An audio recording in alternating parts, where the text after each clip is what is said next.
This first set is dead even. Unbelievable combination. Wow. Beautifully done. What a great spot.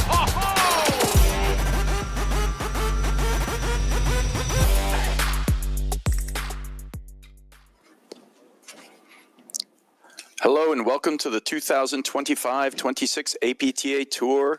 We're live from the Glenview Club in Gulf, Illinois, bringing you the 2025 Chicago Charities Grand Prix, with live streaming brought to you by the APTA membership and our tour presenting sponsors, Corient.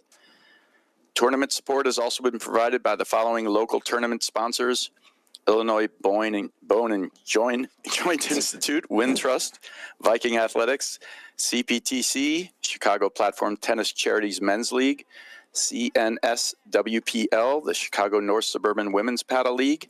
I'm Brad Easterbrook, alongside Guy Moore, bringing you men's final round action here at the Chicago Charities between our number one seeds of Graham McNerney and Adam Morgan, and our number two seeds of Alvi Regalado and Jose Salazar. Welcome to the booth, Guy. Thanks, Brad. I tell you what, it's going to be an amazing final. I don't want to, it's interesting too when you look at the draw, right? I mean, I think we probably could have said, hey, these teams would probably end up here, but I tell you what, the depth in the men's draw and the women's draw, Brad, is just substantial. I mean, and there's some teams like a Nunez and Powers and a couple other teams that just aren't here on the men's and women's side, but it's just been a great weekend of paddle, and the weather here is actually perfect. We were expecting snow and some rain today. I mean, it's breezy. It's in the mid-30s. It's damp. The ball's going to play a little heavy. But this is the matchup we kind of wanted, right? Oh, for sure. And, the last round, Regalado and Salazar were basically flawless against Grigorevich and Ostojic, winning 6-1, 6-love. McNerney and Morgan had a tougher time with Bursch and Bentheim, who's a very tough team. But this is definitely the matchup. I mean, these are two teams that, we have reigning national champions in Morgan and McNerney, and Regalado and Salazar have been basically one of the top two or three teams in the country for the last 2-3 years. So it's definitely a terrific matchup we're looking forward to. Well, too, and talk about the semis, Regalado Salazar won pretty handily, but McNerney and Morgan did what they do best. They were up in the first set, and just they had a spurt where they made some mistakes and whatnot, and then they just lock it down. I mean, that's just what they do, and they play the big points well. And the men's scoring system this season with no ad point server's choice at the first deuce. I mean, it certainly has changed the game. I think it definitely will. I mean, this match could have the potential to be over 4 hours. I think it'll shorten that for sure. We should mention Pat Layden's up in the chair and take a quick look at our players on the court. So we got right there Jose Salazar with the ball, getting ready to serve in the white on the bottom of your screen here. His partner, Alvi Regalado. And then at the top of your screen, the taller gentleman in the blue vest, and that's Graham McNerney and his partner with a white cap, Adam Morgan. So this should be a great matchup. And we'll talk about styles as we get into it, but here we are underway. Men's final round action, Chicago Charities. And too, Brad, we were talking about it in the semis, sometimes the difference maker in that McNerney-Morgan team is Morgan's forehand and how well he volleys. I mean, and he does it at the right times. I mean, he is just so clean and so solid when he needs to be. Oh, without a doubt. Adam Morgan has basically silenced all the doubters, with last year's performance and his performance over the last couple of years. He is a terrific player. All right, so we get the score caught up there. Saying love at this point in time. And of course, while this match is going on, you can check out Court Director, which gives amazing stats as the match goes on. One of the things I noticed in the semifinals, Guy, with Regalado and Salazar, they're playing with a lot more offense at the net. They're not just pushing it deep and holding it in there, cutting the ball, rolling the ball heavy. and it made a huge difference in their semifinal. It's going to be tough to break down Morgan and McNerney, so we'll see how this one goes. Well, you know what's so cool about this matchup, Brad? And tell me what you think. But I mean, these are the two teams in the country, right, that just absolutely refuse to beat themselves. They just do not give anything away. Nothing. Yeah, no, I agree with you 100%. And there, Morgan, good job. He took a little pace off the drive. Got a little error there. But, yeah, both these teams know when to lock it down and to play the big points really, really well. It's funny, they played so well in their last match. We didn't even have a single, deuce point, the sudden death deuce point in it. They were just up. They won about 78% of the points, which is a crazy number. There's a huge forehand from McNerney. Look at that thing, flat and hard. And I'll tell you something, too. Talk about teams changing and making improvements to their game. I mean, that is one of the biggest things I've seen from McNerney this season is how committed he is to hitting that forehand. He always had it, but he always, I don't want to say pushed it, but just didn't hit it at that spin and pace. I mean, you saw how quick that got through them, right? Yeah, absolutely. Yeah, he would always hit drives off the screen on a hard ball, but was never really confident off the deck. And in the old days, people would just push it to McNerney. You could play a long match. He wouldn't just go for it and miss it for you, but he didn't have confidence, and he's worked on it over the years, and he keeps developing it more and more. So there we go. That was our first sudden death point there. They chose to serve the Morgan, and that game goes to McNerney-Morgan. So good job there. We'll keep track of that as the match goes on, and we'll see if we can also get a line on why we don't have the scoring up there. So we'll have to keep track of that while this is going on until they can fix that. Usually the umpire locks in the score after each point. So it's 1-1 right now, McNerney and Morgan. Yeah, they're working on that scoring right now, too, as well. But, Brad, going back to McNerney's forehand, I don't want to say it was ever indecision, but, I mean, the way he's hitting the ball now on that forehand side, it's become a weapon. And you're right. I mean, teams used to be able to kind of dump it in there, and whether he drove it or not, it wasn't at that speed. No, not at all. He would not hit it with that type of confidence, and that was a huge shot. And, we're talking about additions. If he adds that addition to his game, the only, if you even want to call it a weakness, is because it's not like he made errors, but the only weakness in McNerney's game was backcourt offense. Right. He just did not, thunder the ball at you. He didn't have that Mark Powers forehand and whatnot. And it was the only weakness in his game. All right. And also for Regalado and Salazar, they didn't actually pressure you that much when they were at the net. They would push it back, and they didn't miss, and they didn't give you much. And as you mentioned before, they don't give away the match. But they added some offense to that game. So that's, bodes well for both these teams and having great success this year. Brad, do you like McNerney in that overhead position when they're at the net, Morgan and McNerney, with that net scheme? I do. Oh, of course. I mean, it works perfectly for them. Basically, McNerney controls and patrols the net, and Morgan's job is to make spot volleys and back him up. He'll make volleys when he needs to, but McNerney is so, there's a great volley there from Morgan. But the primary purpose, and that's a great job there, McNerney's so dangerous at the net. And I was mentioning in the previous match, and I've talked about this before, McNerney's got one of the best forehand volleys in the game, if not the. I mean, for a guy as big as he is, I mean, as the range he has, I mean, his forehand volley, there's that hard third panel slam. And you see Regalado sneaking up that side wire. They got to be careful with that because he'll surprise you.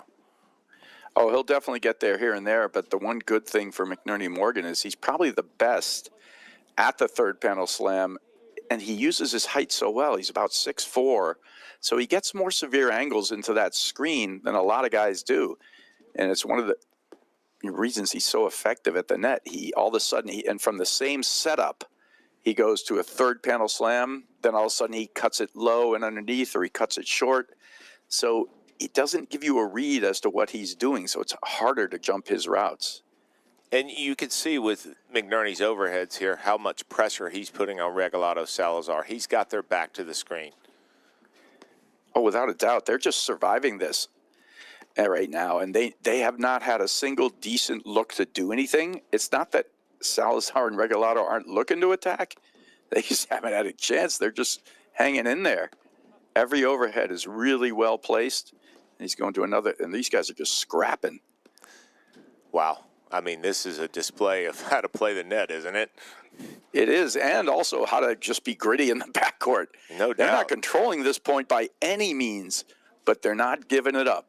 And this is what Regalado and Salazar do so well. They play amazing defense. Look at the communication. Look at Salazar right in the middle before the ball's ever hit. And, Brad, what will happen, too, in this temperature is McNerney's got an amazing waterfall overhead just because of his height as well. Look at Morgan just sliding off the court to the right, not disrupting McNerney's tempo at all. Never biting on a ball that's not seamless. his. Yeah. I mean, how many balls is this in this point? 70, 75? Yeah, and about probably 60 to 65 of them hit by McNerney, just controlling the point. Yeah. And these are all really good pressure overheads, followed by a third panel slam, cuts it short wide, third panel slam, moving in the middle. And these guys are just gritting it out. If this is what we're going to see for the match here, this kind of amazing defense, it's almost going to be who's going to break. That is just absolutely fantastic, Guy Moore. You know what, Brad? I will tell you this, that point right there, if you want to teach how to play the net and control and change the tempo of overheads and what you're doing. And I think the most impressive thing about that point is when McNerney went to the middle. He did not let Regalado get any type of rhythm climbing up that side screen. He went to the middle and knew that Regalado was – he didn't feel the pressure is my point. Oh, no, that was fantastic. It was truly, a master class in playing the net. And he's right back at it here. So it's a great start. Terrific volley there. Drive there, catches him on the forehand side. And they finally got a look. They've had literally two drive just looks in the past 2 points. They got that one. And you're right. Watching Salazar and Regalado play this season early, they are playing quicker, and I think it's just another weapon they have.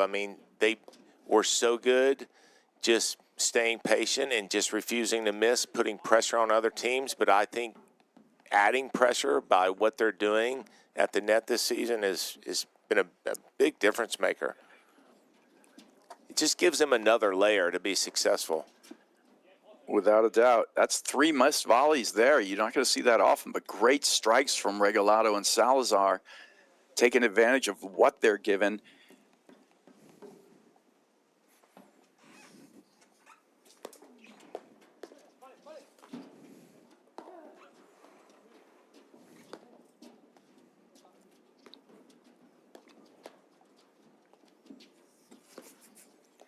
Yeah, like how far McNerney will go, yes. Yeah, exactly. And there's that waterfall. And is obviously as great as Salazar and Regalado are, that does add a lot of pressure to that waterfall. You got to get all the way back to the back wire, almost put your body into the screen to use it as leverage. There it is again. That's what I mean. It's just so good. It's just so good. And you know what? Brad, you tell me, but I don't know if there's anyone other than McNerney that hits it that well, that waterfall. No, no one. I don't even think there's even a conversation to have. That was a big, big fault on another. So we've had 2 games and 2 sudden death games, and in that time they go to Regalado, and he faults. So it's 1-1. McNerney Morgan take the first sudden death game, and Regalado Salazar get the next. But the points right now are fantastic. They really are. And it's unique the way McNerney uses the court, too. He's actually spins the ball over to Salazar. Then he puts in that third panel slam, which makes Salazar go to the move. So he's working the ball on both sides of the court, but making one guy move. Like he's hitting it to the other side, to Regalado's side, but making Salazar actually move. Yeah, and again, I mean, this is a matchup that if the scoring hadn't changed, we would still be in the first game, Brad. Yeah, no, you're absolutely right. And that's how you're going to see the big difference this year compared to other years. I mean, last year I called 2 matches that were over 5 hours, like Graham McNerney and Adam Morgan played in. And we're not going to see that this year because this just shortens it dramatically. What about that Salazar forehand? And look at how Regalado is just spotting that ball. That was perfect right there. Salazar forehand's a real weapon. He returned beautifully in his match before. And Salazar's he's not a guy who backs down from anything. You see McNerney blitzed twice in this match so far, and in both cases, Salazar's gotten the better of it and drove him back off the court. One time he made him miss. Second time there, he made him retreat. So 1-1, obviously, first set, men's finals of the Charities. Do you see any type of tempo that favors one team or the other here so far, or are we neutral? I think we're neutral at this point. Too. Yeah, I think both teams are doing what they want to do, and they're both just really attempting to attack while they're at the net, take the right balls. And would you also say, like with Regalado and Salazar, how I want to say it the right way, but they're becoming a team that's more about shot making now. I mean, they are, right? They used to push all their overheads. They're playing a little bit more in the stagger, not much, but a little bit. And they kind of have to with, changing the tempo. But I like what I see from Regalado Salazar. Oh, no, without a doubt. I agree. They're adding a new dimension to the game. Good shot there, forced it a little bit there, McNerney. A little spot. But 40-love now, Regalado Salazar. Wow, from McNerney. What a dig. Wow. And I thought he was going to cut it. He faked him out. He held that and hit right behind Salazar. Wow. Yeah, beautifully done. It looks like a cut. All right, are we replaying this? I think we're replaying that point. So, got a quick replay. Now we're on to the next point, 40-15. Once again, I'm Brad Eastbrook with Guy Moore here. Men's final round action of the Chicago Charities, our 1 and 2 seeds. And that backhand you see from McNerney right there, he does that so well. He will pick you apart with that because you just don't know if he's going to lob or drive it. And Brad, I'll say this as we switch sides here with Regalado Salazar up 2-1. I think with the way they're playing that it just puts so much more pressure on the baseline team because the teams that they've lost to, which is slim to none, but still, that's why they made the adjustment, because those teams could kind of pick them apart because they knew they weren't going to put this type of pressure on them. But them hitting rollers and more cutters, it's just changed it. I mean, listen, they could always go back to that way if they had to play that way to win. But sure, I think this new look from them is, I mean, it's noticeable. That's one, and two, they're completely comfortable doing it. No, without a doubt. They've had practice time and they've added it to their games, and it looks pretty seamless. They've done a great job with it. Yeah, for sure. And, the other thing that we don't point out enough, I mean, again, it's kind of the obvious, is just what great partnerships both of these teams are. I mean, just the way they communicate and talk and make adjustments and, these teams they just grind it out.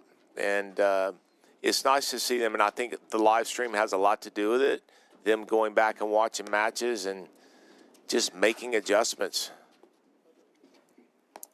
One of the things that Regalado Salazar did exceptionally well in their semifinal, and they were free-flowing because they got an early lead, and they just played so well that it just gave them more and more confidence as the match went on, point where they were hitting some backhand cutters and, finishing points, short in the court. So basically doing everything. But one of the things that was setting up so many points was they were taking complete aim and being so accurate at the nick, one after another. I think they've hit at least 10 nicks, in the match. And they're aiming for him. Yep. I mean, they did not do that last year. Yep. No, last year it was more like push and bait. Exactly. And then occasionally they'd hit a roller at you here and there. Now they're going on the attack almost all the time. Absolutely. At the net. Which team do you think it favors for like the hand-to-hand combat if they get into those quick exchanges? Do you think it favors Morgan McNerney or Regalado Salazar? I almost take this thing individually. McNerney is definitely one of the best in the game at that, but I would say that Salazar, Regalado are, very close and right there. And Morgan might be third in that, sort of in that kind of, in the hand-to-hand combat thing. Wow, what a backhand. Yeah, great shot. So good. And I love that drive right there by Salazar. I mean, I do. I mean, he had the series and chain of driving going. What would you say with either one of these teams playing a Mark Powers and Nunez, who would the hand-to-hand combat favor? Oh, geez, that's a pretty good question. I know. I do ask good questions. Yeah, it's pretty. I would consider that to be pretty even up. All those guys are really good. Yeah, Nunez. Nunez is right there. I mean, I think whoever has the advantage is going to basically have the advantage. It's not like one guy's going to take the ball from low and win. Well, the only reason I asked is because early on here, still 2-1, but still we're having very long points. You just haven't seen a lot of that transition and vertical movement, right? Not a lot yet, no. I mean, I think that's a testament to how good the overheads have been. The backcourt team's really hanging in there right now more than dictating the points. Absolutely. I agree on both sides, right? Yeah. And, and frequently in platform, you get that. It's a great low return, and Morgan elects to let it go to the screen, and it gets behind him a little bit. Couldn't handle it. 30-all. This match very, very well may be decided on who wins the three, those sudden death points. I get the feeling like there may be a lot of them. Oh, it was a good look there from Regalado. He just sailed it. Shocking. Great look. And that's where we have the conversation. Is it a technical or tactical mistake? That's just completely technical. He never misses that, really. Ooh. All right, 2 missed forehands in a row. You're not going to see that very often there. No, you are not. But that's good fortune there for McNerney Morgan. 2-all.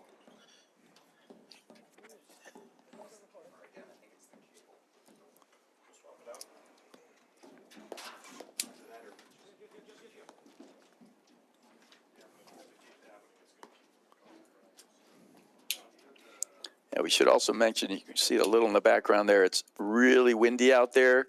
There was snow this morning. It's warmed up. That's all gone. Court's completely dry. It's cloudy, which is actually great for the players because otherwise the sun comes in heavy from the right-hand side.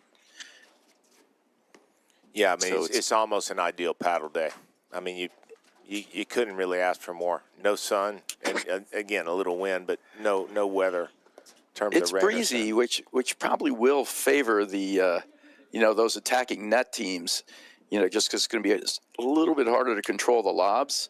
And that combined with the pressure they're putting on with the spins and the different looks, it may be interesting.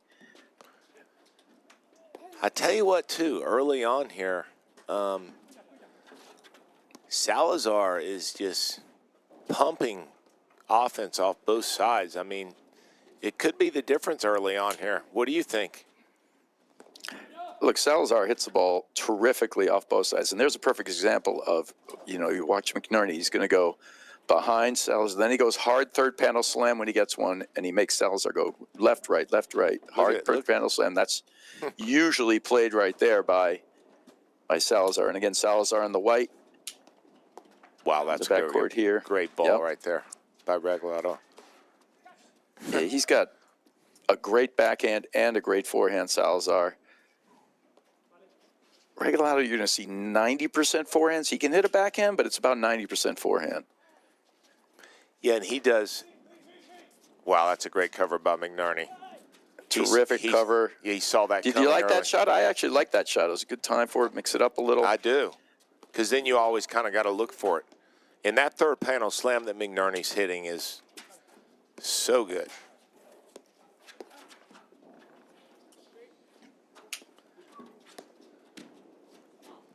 Oh, there's that backhand and the offense that you're talking about, Guy. Terrific cover there from McNerney Morgan on the ball off the crease. I go back to, I mean, is this the tempo of a match that you thought we would see with these guys? I mean, I think a year ago you see a 5-hour match. I mean, this is not going to go 5 hours with this tempo. I love it, but it's just different. No, I think you brought it up, and we brought it up before, Guy. It's that both these teams have added to the repertoire from last season to this season, and what they've added is more offense. You know, for Regalado Salazar, it's actually more offense from the net. That's just fantastically spotted. Quick trigger there from that's Salazar. And that's what I think the difference is going to be with Regalado Salazar is, I mean, just what Salazar does from that deuce side. I mean, it's been so effective early on here, even though the score is 2-all. I mean, we're basically neutral.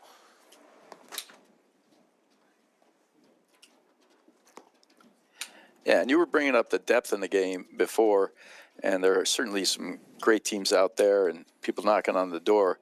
But already this year, you know, it was Regalado Salazar winning their first tournament. The second tournament, they got to the finals, but they lost to Nunez Powers.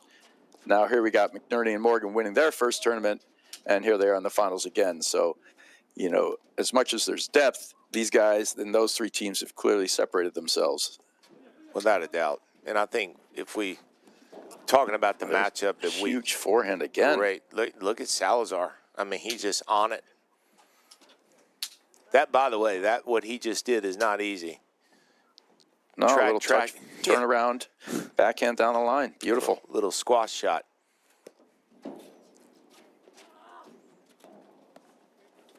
Even from a serving perspective with Regalado Salazar, just hitting the ball harder. And you know what it is? I think the biggest difference is they're just willing to play fast.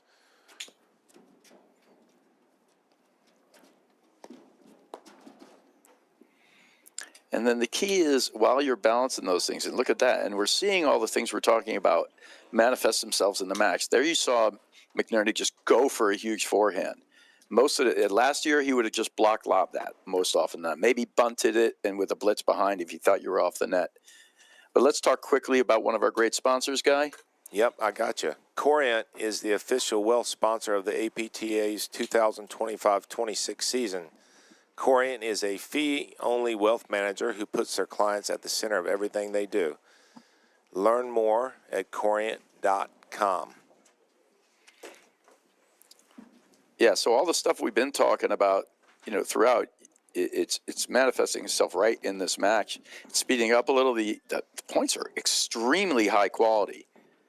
Well, and it's like we just said, is when you play this fast, it's going to come down to shot making.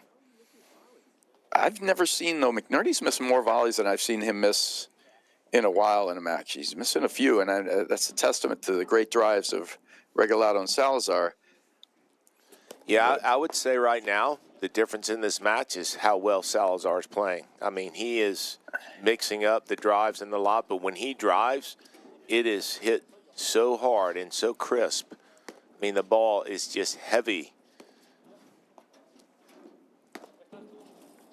I mean, that's as good of a third panel slam as you could hit, isn't it?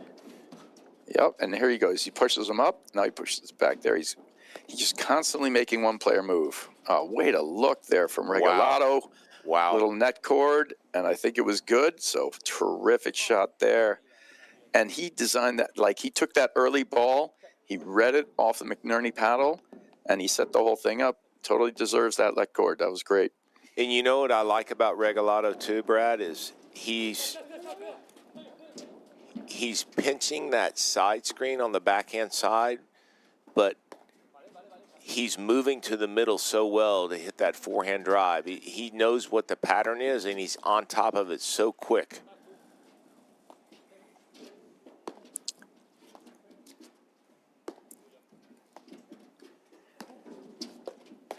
That's that forehand from Salazar. Just on it today.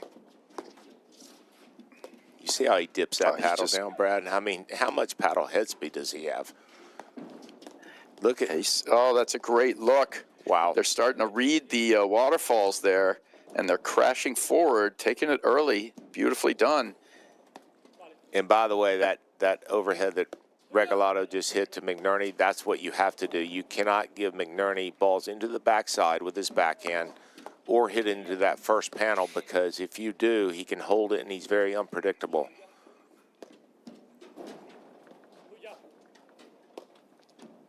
Okay, he's got that same setup. He can hit 5, 6, 7 different shots from. It's a great look.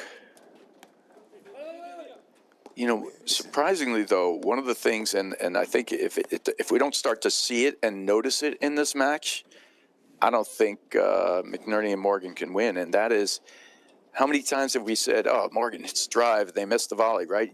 Morgan hasn't driven or hurt them with any of his returns or anything at this point. And he's just not getting a lot of looks, and they volleyed everything back that, they've had. Yeah, they're going to need that weaponry in the backcourt there. So Brad, as I'm watching this, and then again, the big adjustment from Regalado Salazar, Morgan and McNerney probably don't want to play at this speed. They would rather play at a much slower tempo. Not because at this point it's not even close. I agree with you. Yeah, they just, and this is why Regalado Salazar making that adjustment. And by the way, as I've watched them this season, they're getting more and more comfortable doing exactly what they're doing right now. Because it's not only a tactical adjustment, it's a mental adjustment. I mean, if you're used to playing slow, which I would say most of the time they did, they just let other teams just beat themselves. I mean, the tempo is just much different. Yeah, that's what we're going to need to see there. There's a huge Adam Morgan forehand, which forces an error. Yeah, right now, I would say that, Salazar played and Regalado played an exceptional match in their semifinals, and they're keeping the level up right here. They're playing fantastic. I've not seen a team force this many volley errors out of McNerney, Morgan, and McNerney specifically, probably in the last 10 matches he's played. That's a beauty right there. Totally held it, got him on his heels. He just pushed it right into the snowboard. And he could have taken it off the deck, but he was so surprised. It was just so deep, too. I think it hit the post. That's fantastic. Sure is. So, I mean, from an adjustment perspective, I mean, kind of the obvious probably, but McNerney, Morgan got to slow it down. Have to, right? Yeah, I think so. He caught him off the hip there. Or, no, that went out. Didn't he miss it? I couldn't really tell on the live stream. It was out. All right, so.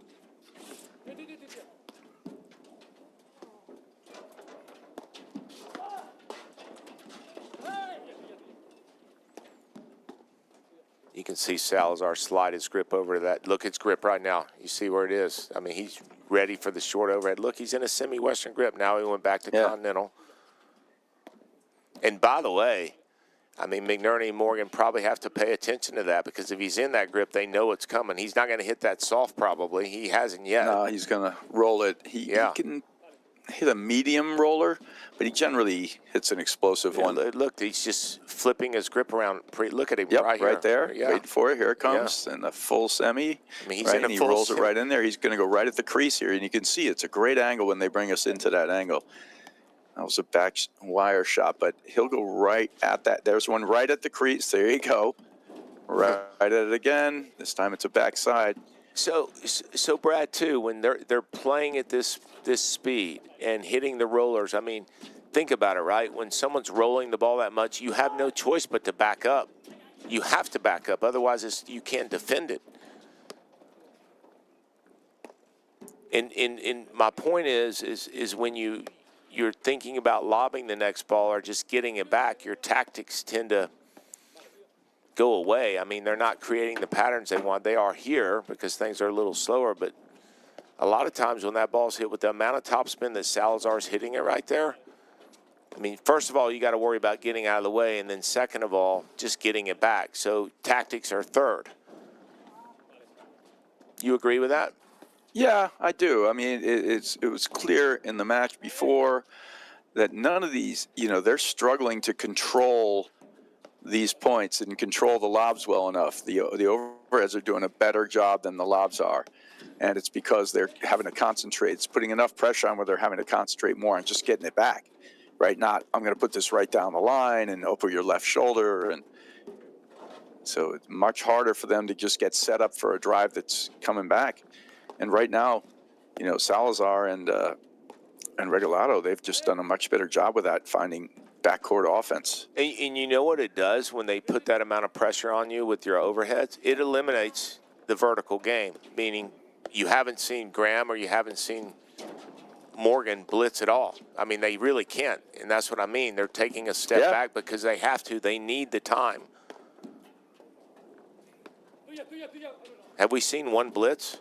Here's a good look. Yeah. All right. I mean, hit through them, but they're willing to let that go. Oh, yeah, they knew that was like the one bad shot they hit.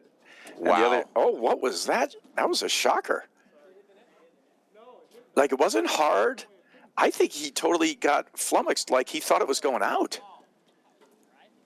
I don't know if he mishit it. Well, I'll say this, wow. Brad. You ready, Brad? He wasn't looking for the ball coming down the line. I guess that's it. All right. Take the fault there. They need a break back here. So, rough. All right, so here's our third game at sudden death. Big serve in. Yeah, he's not going to go for that. He just missed the one before. Got to get it in. It's a strong enough serve.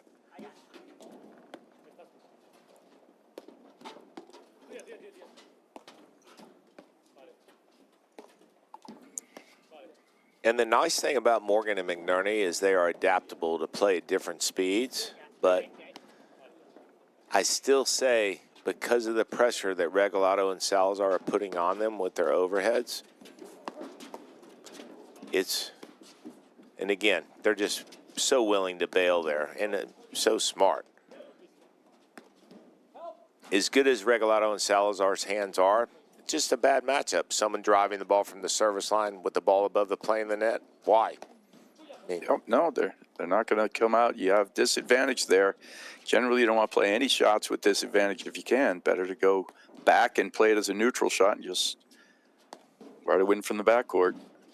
McNerney doing his work and puts it right on the wire. And he's right there, Salazar, but it's too good a shot. Can't scrape it off the side wire. He needed to play that like it's one of those unique things. You get used to letting the ball drop, but that one had to get played 2 feet higher before it got to near the side screen. Well, very tough. And it just stayed right on the side screen. It didn't come off the side screen at all. It just went straight towards the net. And, if we think about things from McNerney and Morgan, I mean, McNerney's waterfall overhead has been more or less a difference maker when they're at the net. As much as he's spinning and hitting that third panel slam, I mean, he's getting a lot of payoff with that shot. I mean, he always does. I think that Regalado Salazar done a decent job. They jumped around a couple of times, but yeah, it's a tough one. Wow, what a volley there from Morgan. And Salazar has just been locked in with his return. I think I've seen him miss one in the last 2 matches. Just locked in. And you can see how relaxed he is when his paddle dips down, and then that generates so much speed and RPMs on the ball. I mean, that ball is heavy. Heavy.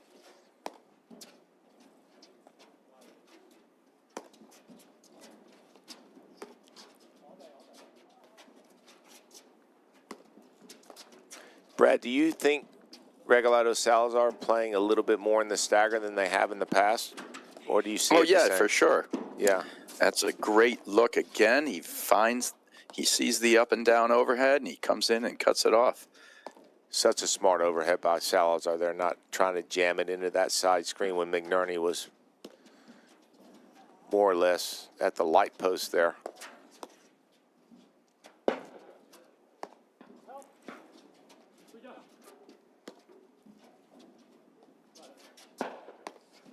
Yeah, definitely more stagger than we're used to seeing from them, right? Oh, for sure. Well, and you kind of, if you're going to play this speed, you kind of have to go that route because someone's got to be up there to volley because the ball's going to come back sometimes as quick as you hit it, right? Yeah, no, that's without a doubt because they've changed their tactics. They used to just kind of push it and then Right. stand in the middle of the court and bait you to generate your own speed. And most of the guys couldn't even generate enough speed to bother them. They were so good with their hands, they would just stand in the center and volley right back and almost bait you into making an error. And then, now when you do this too, you're going to see them do more of the other things too, like move to the right more. Like you can see their Regalado's moving to the right now to give him more space. But he needs that space because he's going to go for an attacking overhead, not, just pushing it back. Brad, you ready for a question? I am. Do you think, obviously a good adjustment to have that depth in your game, but do you think that adjustment from Regalado Salazar has anything to do with no ad scoring? Because, I think it was a natural progression of where they're going.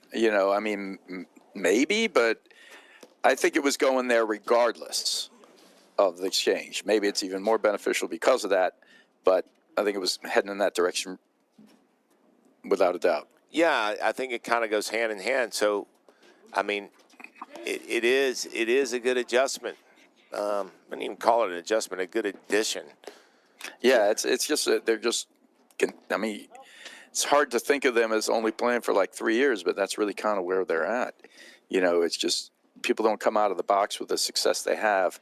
A hair's breadth of winning a national final usually takes a couple of years to get to that level minimum. That's just so good right there. And by the way, just perfection. That is not that easy to hit with zero angle from where Salazar was at all. And that's the other thing, too.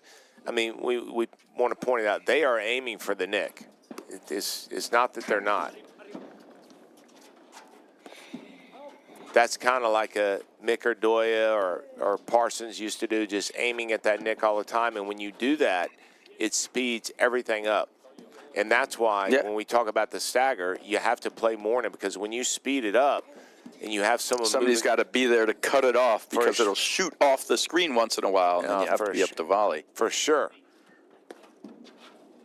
Which actually works to these teams' advantage. God, so good. Salazar just taking that low one, though. That's the only one I've seen him miss today is the one where it's lower than the net.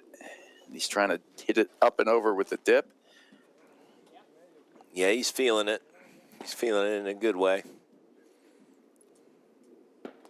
We were talking about this earlier, too, Brad, on when Mike and I were commentating the last match. Think about in terms of a serve, that underhand topspin serve. Morgan's really one of the only top players still using that. He's so good at it, but it kind of came and went, right? Yeah, now you got Moyo hitting like a little underhand scoop. Yeah. It's pretty much – I still think it's a viable thing. The serve is a tough situation in paddle because you hit it over the top more and it bounces up more. So if you don't have enough action or you can't bite it into the screen, it comes off high off the screen or it bounces high up, period, so they can hit down on it. But the underhand serve comes in soft, right? So it's not as high, but it's soft. They're both fraught with some issues. I think both have a viable option. So 4-3, men's finals, Chicago Charities, Regalado Salazar up 30-15. Wow, what a volley by Morgan. Good. Yes, but the quality coming out of Salazar again, right into the nick again. Just look how far over his grip is, Brad, hitting that. Yep. There is just, I think not you and I aren't, but you just discount how hard that is to return with that much spin. And when he has his grip that far over, the ball stays so low. Look how low it stays. It's just constant pressure.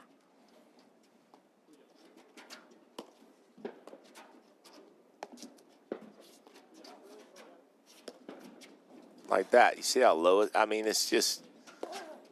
Yeah, low, and then he's putting the nick into play too, which gets some variance. It's how it could bounce. It makes you choose wrong some of the time. He doesn't right at it, having him scoop around. You see he's setting the paddle low. That one's going right around to Morgan. Well played. I mean, And then he.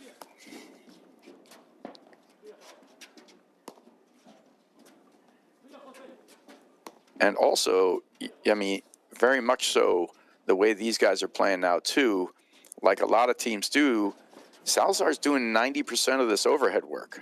absolutely. Right? And Regalado's becoming the guy who's sliding to the right and looking to cut off volley. And if he gets an opportunity, he's going to hit a drop volley. He'll hit an overhead when it comes his way and do his thing. But this is about 80% Salazar on the overheads, just constantly working with the rollers at the neck. They were throwing a lot more cutters in the last match too. Here it's like a constant, like those they were throwing in much more of in the match before.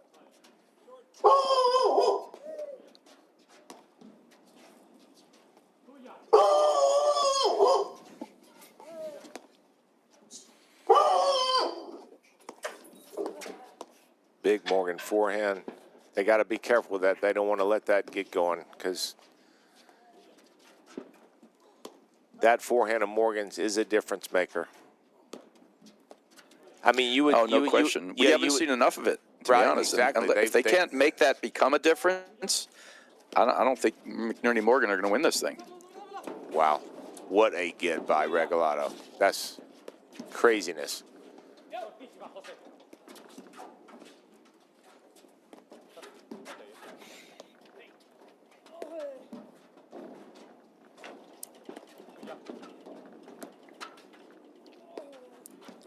And Brad, you just simply have two teams that just, I mean, you're seeing it now.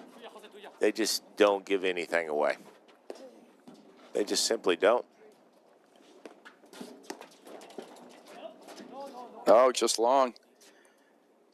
Yeah, questioning the call, but confirmed by umpire Pat Layden.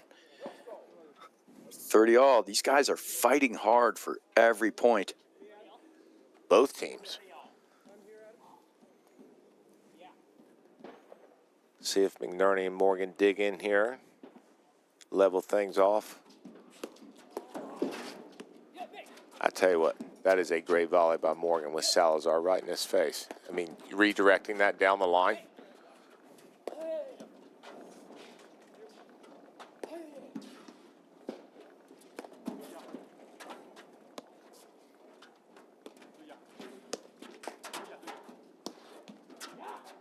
Oh.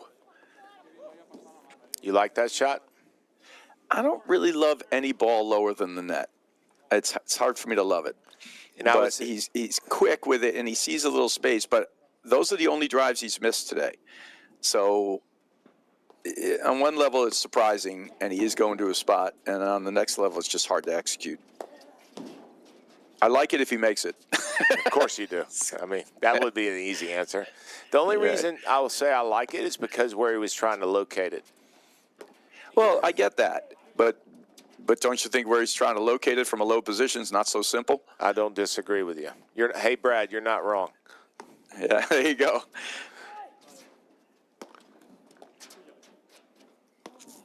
But this is what Morgan and McNerney do. They just, in a match like this, even though we're just, there's that's the one ball that could be the difference maker is Morgan's forehand. It's just so good. Yeah, no, absolutely. Like I said, right now they're battling here, McNerney and Morgan. I mean, if you had to give clearly the stats show it too. There's still a battle of it. Wow, what a get from Morgan there. So good. Salazar and Regalado have, the upper hand, but they get this point here, and obviously it's a 4-4 match. So these guys it's a point-for-point situation. And going back to that drive before that we were talking about, it's a little low, and I don't particularly love it. But that said, they're playing with more offense on all sides of the coin, from the backcourt too.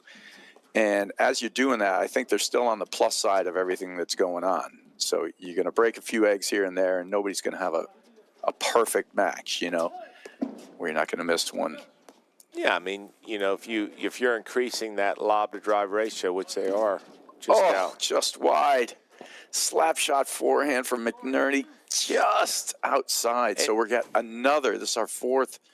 Wow. It's our fourth or third sudden death game I think it's here. the fourth, fifth. All right, it's a big moment.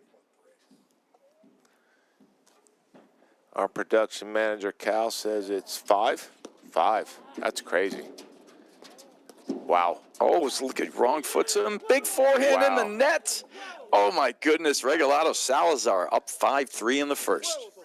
And, Brad, I'll tell you something. I saw Graham McNerney in Jersey at the Mixed Nationals. We were chatting, and I asked him, this was before the APTA made the decision on what they were going to do to hopefully not have 5 or 6 hour matches. And I said to Graham, I said, what do you think about that? He goes, listen, if you think I want to play a 5 or 6 hour match, craziness. But he goes, if that's what it takes to win, I'll do it. But it's whatever it takes. It's really, that was his mantra, and he got the national last year. He's absolutely right. That's why I was asking you a little earlier. I mean, does this scoring affect teams like a Morgan McNerney? I mean, because they can go into that mode where they could play forever. And we all know, I mean, games that go deuce, add in, add out. I mean, they could be 15, 20-minute games, right? Oh. Wow. Relentless, Regalado Salazar. You're absolutely right. Does it affect them? They had the ability to, when things were going bad, go into that tank where, they just wouldn't miss. It makes it harder to do that. And there's the other secondary part, of that when you go into that tactic of, I'm not going to miss, right? And I'm just going to grind you away, and then I'll hit like a 3/4 drive at you, bring you back in.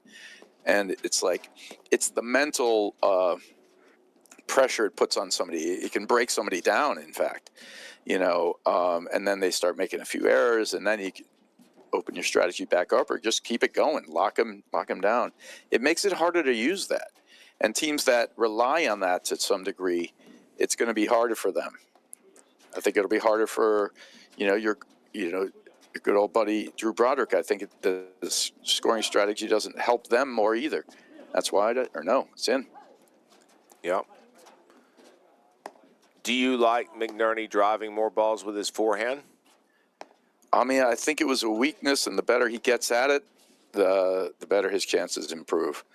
It's like one of those deals that's a weakness and a strength, because also he would just never miss. Like, people would hit it to his forehand. That's exactly why I'm asking He would not get baited. He just wouldn't hit it. So he didn't get baited into missing. He would every now and then, but not too often. So he just wouldn't. But anything that adds it in there is I think, good for him. Yeah, I think it's a great thing, but you're exactly right. I mean, you see more errors on that side as he develops it. By the way, have you ever seen Adam Morgan hit the forehand drive to the same spot more than once? I mean, he moves it around. I don't think he drives to the same spot ever. I mean, it's so good. Yeah, hard, flat, and accurate. He just thumps that drive. Just with the discipline and intent. Well, I think the most amazing thing about Morgan is that he has both hands on the racket. You can sit there and watch him, and he won't hit 15 balls in a row, but he's constantly ready. The moment it comes his way, he just thumps it, like if he's got a drivable one. Otherwise, he'll let it go. Beautifully played there. Great teamwork. Both teams having to constantly look into the center. So many balls going at the neck.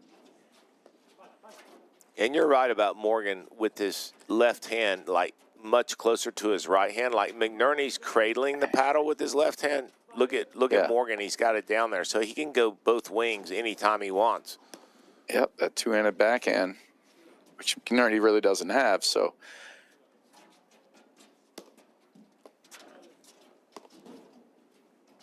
Oh, it was a good look. I thought he had that on the spike, but went back. So this is the space that we're talking about. They're just going to this space where they're just not going to miss. And you see McNerney's doing that You know, in the game before, it was a huge game, and they lost it, and he just missed a drive on the one before. So he's going to be like, all right, I'm not missing another ball from Right. it. That's the one they got to be careful of with McNerney, too.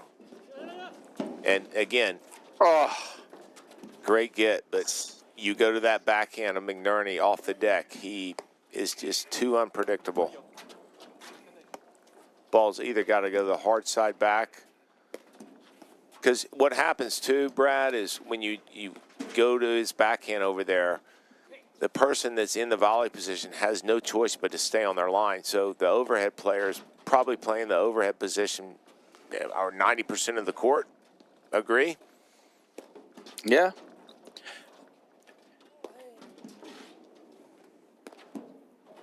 This is a great point. I mean, the level's super high out here.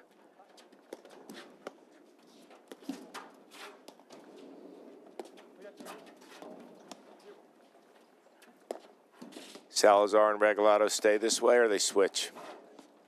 They're comfortable either way. Look at this. I mean, look how he locates that ball. So big. And you well know what? Placed. Yeah, you know what, Brad? All Salazar was thinking about is I want to make him hit a forehand volley. I mean, not trying to hit through him at all. I mean, he went to McNerney's backhand and then, wow. Well done. They deal with the blitz. Look at Morgan gives him a haymaker. One shot after another. So good.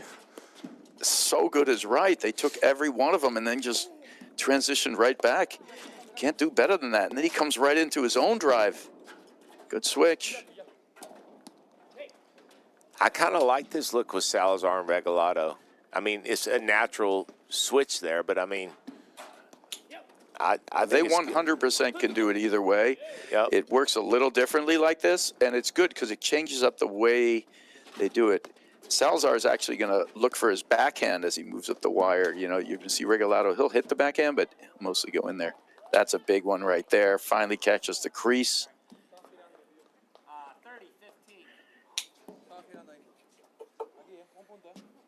Yeah, that ball might have fooled him a little bit. He usually gets those, right?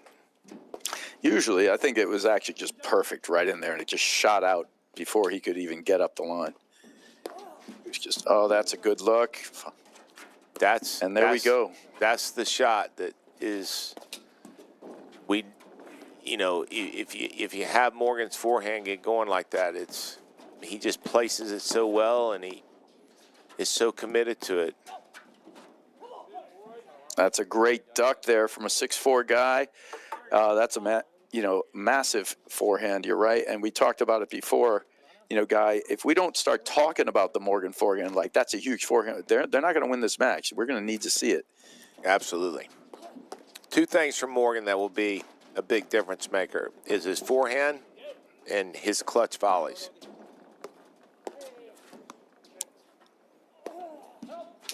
Yeah, that team doesn't rely on him to do any net pressure. He hits good, solid overheads into the screen, but he doesn't string them together in 1, 2, 3, 4, right? And he's not dictating. You know, the other thing that we talk about teams understanding what they're really good at. McNerney and Morgan, I mean, this year it's just much more of a dedicated net scheme with McNerney hitting the overheads. I mean, how long have you seen Adam Morgan in that overhead position? Which is good because that plays to their strength. Morgan's volleys are so good, and McNerney's obviously a tall guy and can spin and has range. I mean, it just suits him well.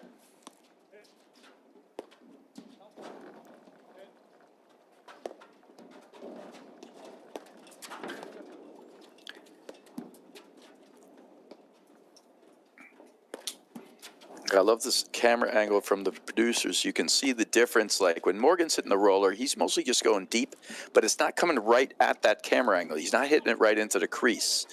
You know, as a more offensive shot, it's a little more of a neutral in its design. It's not giving him anything, but it's not the same pressure. So like he'll hit that. It won't get over here to this corner where you can see it. Wow. Oh, beautiful hold and drop. Wow.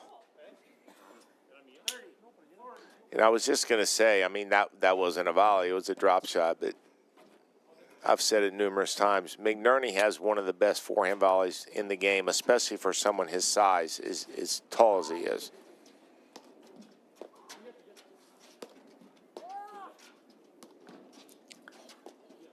Making Morgan work over there. Oh, I think he missed it wide. It was wide. All right, that is a big moment there. Regalado Salazar, cruise control. They break back. Chance to even it up at 5-all. I love watching these stats as it goes. It was 57% points for Regalado Salazar in the next changeover. Now it's down to 54. You could see little bits and pieces. Break points converted in both cases. It's 3 out of 4. That's crazy. So good. Yeah. And, you know, a lot of that has to do with the no-ad scoring as well. Without a doubt. It's kind of funky in that way because you get a break point, converted, but you don't get a game saved. I think we need one more stat out there, and the games, and I believe most of the matches did have, sudden death games won. I'm going to take a look on the next one and make sure it has that on the bottom.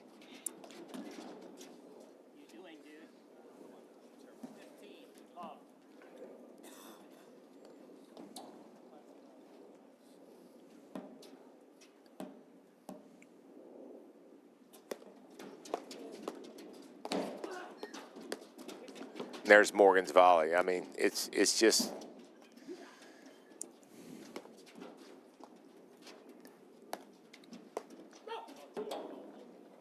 Oh, a couple of errors creeping in from Regalado Salazar now. And we're seeing the ingredients we need to, which is a couple of errors and then plus the Morgan forehand starting to heat up. And this is what the whole kind of change in the situation here is. This mini little comeback here is getting driven from those spots. You notice too there, Brad. What a volley. Wow. Look at this. He's digging it. Oh, man, so good. Carving low. Wow. Oh, just perfection in where you're placing every ball there, Guy.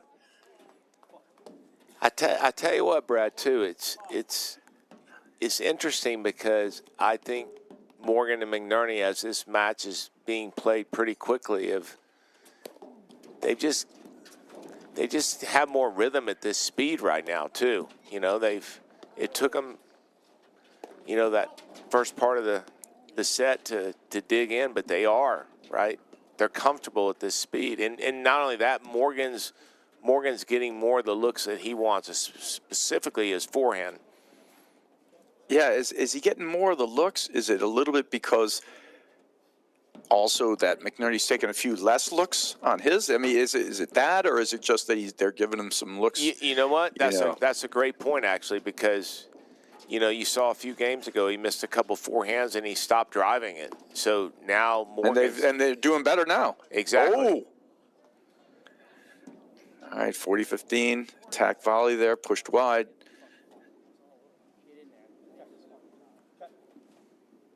.40-30 now. Do not want to get this to a sudden death game if you can help it. Close it out here. It also kind of changes the way you think about it. Absolutely. It's not just deuce anymore. You just went from game point up to game point Wow. down. Oh, just another perfect ball in there, and the comeback is complete. 5 games all. I tell you what, McNerney's overhead. I mean, the last couple games, how good is that? I mean, McNerney's overhead's never bad. It's one of the best shots in the game. And in my estimation, is there a better? Who would you put ahead of McNerney at dictating points from the overhead position? The whole combination. Yeah, it's tough with his height. I mean, and he does. He just correct. That's what I think the difference is. You can't say like Nunez doesn't have this amazing overhead, or a lot of these guys actually. To be honest. Yeah, but you know what it is? It's the variety that he can throw at you. I mean. But that's a lot of it's because of his height, right? Absolutely, Absolutely. If you got it, use it, right? Without a doubt. And there are some other taller players, but they still don't quite have the same thing. But of the guys out there, it is clearly the number one skill set. Yeah, I think I put him number one.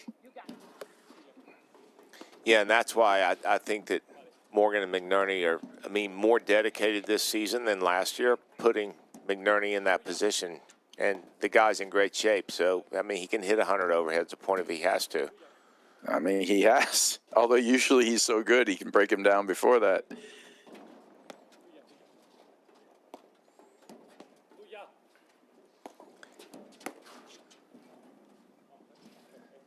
Yeah, that's the one in the last couple games he hasn't driven. And, right. And that leads to setting up Morgan's forehand because Morgan will get the look. Hey, how about this, Brad? Would you say, even though we do like the fact that McNerney's looking to be more offensive on that side, would you still say Morgan's forehand is the one they look for over McNerney's, right? Without a doubt. And in fact, if you say it to me in a slightly different way, if you say to me, do they need McNerney's forehand to win this match? I'm going to say no. I agree with you. Do they need Morgan's forehand to win this match? I'm going to say yes. Brad, I have a question for you. Did I just tee you up completely there? I did. I guess so. No, but you're exactly right, and that's why I asked.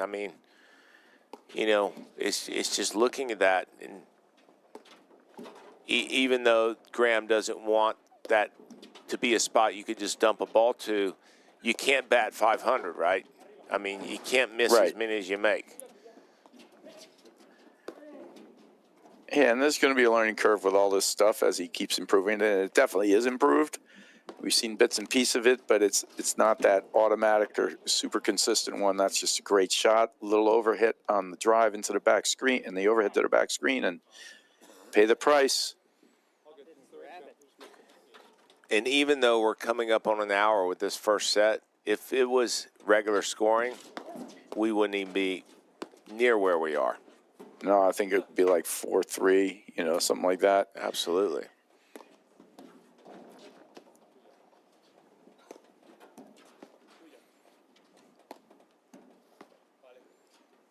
They got to be careful of dumping the ball to McNerney's backhand. Not this way. I like that a lot. But if it goes into the backside or side back and it's not some type of hard slam, then he is very tricky with that. Just as much as Morgan's forehand is a difference maker, McNerney's backhand in that situation is the same. And this is what McNerney does so well. Notice how he locates those deck lobs. And the point just speeds up as he continues to play balls off the deck. Yeah, he doesn't let it go to the screen. He's a great block lobber, and that steals a little time. And he sort of pushes it up there. And then every now and then, after every 10th ball, he'll push one. If he notices you're a little off the net, with the same setup again, he'll just sort of push it at you low. And then you might hit a short one. That gets Morgan involved, or he might be able to throw a blitz in there, switch in the backcourt, looking to get the forehand. Look at Morgan. He's just standing right in the center, baiting him. All right, he's moving over now. But, again, beautiful crease overheads. Just constant pressure on the neck. You like this switch in the back, Brad? I don't mind it. Yeah, I like it because he can do the same thing with his backhand in the middle, pushing the lobs around. And if they go hard to the side, he's actually better. That forehand sort of hook drive off the screen for McNerney, if they try to go hard into his corner, he's good with that. No, I think it's a good adjustment, especially this time of the match. There's a hit. There it is. There it is. That's why it's a good adjustment. Yeah, and there you can see it coming, too.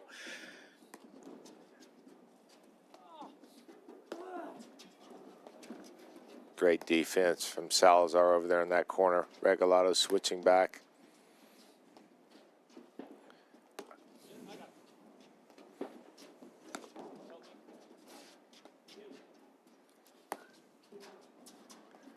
It's fun to watch.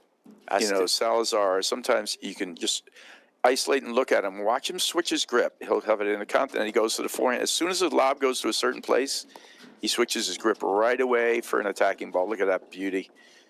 And spike down the line. I tell you what, Salazar does a great job of setting Regalado up there, but Alvy Regalado's been doing that this entire match. I mean, that's kind of the first clean look he got at it. Oh, big look there from Morgan. Just misses it wide. Alvy Regalado serving, 40 love, 5-all, men's finals, Chicago Charities. That's a good look from McNerney. I mean, he's hitting that well, Brad. It's getting better for sure. It's no question.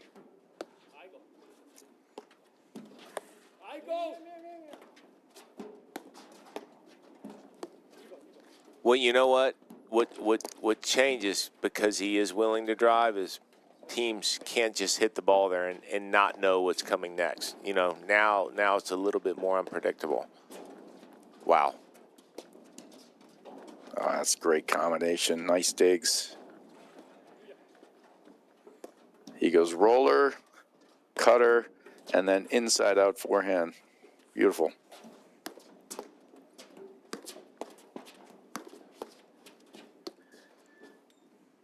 Morgan moving the ball around. No backswing at all. Yeah, it's so economical and efficient. It's one of the reasons why it's so consistent. You know, he just sets his paddle right behind the ball, straight through it.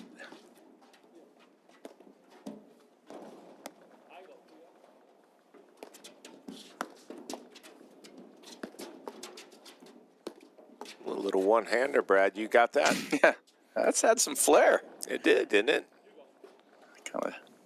I liked it.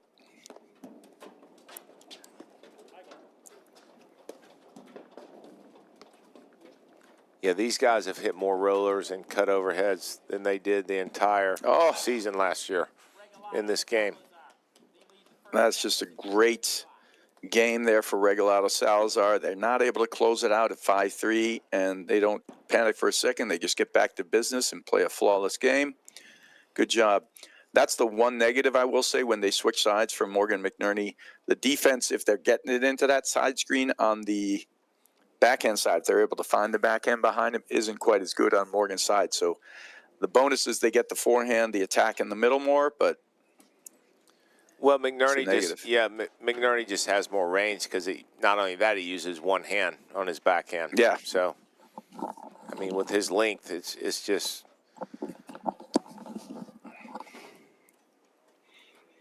All right, guys, this is a real battle here. You know, we went in this, we were talking a little off air who you got, and I thought just Regalado Salazar played such a flawless match in their semi that I was giving them the nod in this one. And so far they have an edge, but this thing is in the balance. You know, anytime one team is kind of faltered with a couple of mistakes, they just got a little more offense going right now.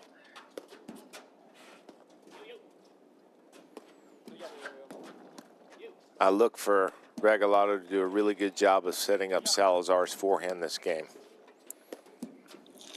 And that's been the difference, too. When Salazar's driving the ball more,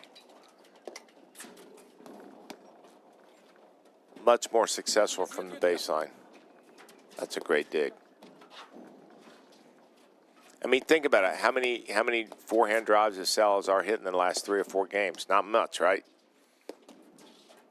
Yeah, no, there was that spot in the middle of the match where they were taking their lead, where he was just dominating on the return, and the next balls, he was just crushing it off the ground. Yeah, credit to McNerney Morgan, just kind of eliminating that offense. But I think Regalado and Salazar recognize it and try to get him more looks over there.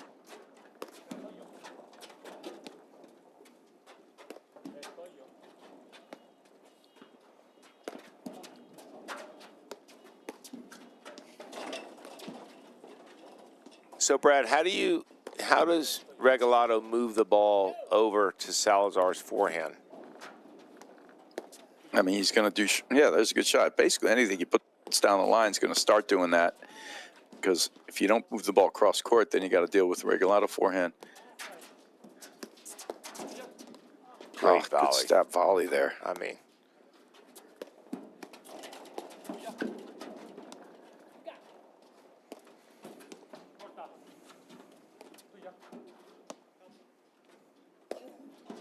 yeah, I mean, we always talk about how to move the ball cross court. I mean, the lob down the line is the obvious, right? But, I mean, even chipping the ball down the line like that moves the ball cross court. Yeah, starts to, yeah. Yeah, there it is.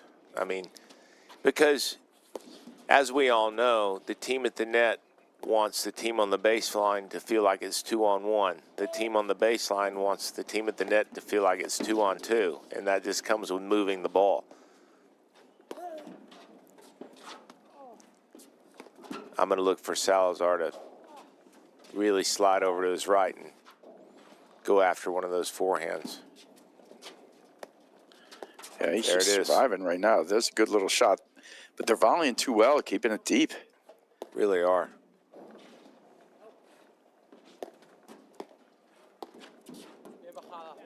Oh, just a beauty. Yeah, but just one timing. Think about the attrition of that point. Regalado and Salazar made McNerney, Morgan move the ball side to side. And then eventually, you don't see Morgan miss that much, but he's having to lunge to hit a forehand volley. Yeah. And it wasn't hit hard. Because when the ball moves like that, Brad, it just creates these big open spaces, and they're just high percentage areas to drive. Yeah, it was just a little punch drive there, but they had them. They were shifted on the other side than the ball before.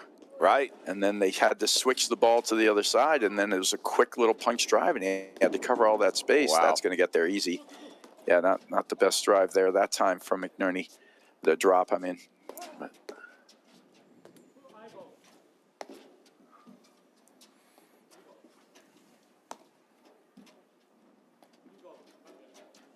And they are switching on purpose here.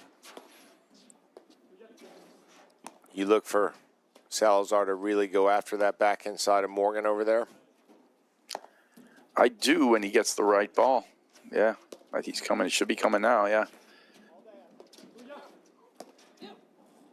That's going to leave that one for McNerney. Good.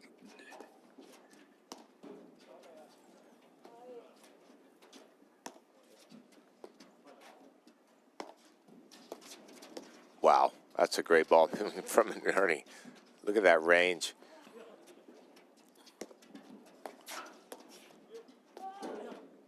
Ooh. Wow. Smash. Yeah, they're not going to get the net there, but good play. Oh, what a dig. Watch this. Wow. Talk about transition. Oh. Get there. Come on. Let's go, Brad. And then he goes right up the side wire. Brad, I'm crazy. Brad, I'm tired. I think I can't do this anymore. Exhausted just watching him run. That's some fantastic gets. Point's still going. Yeah, it doesn't get much better. That's pretty good stuff. That is so good.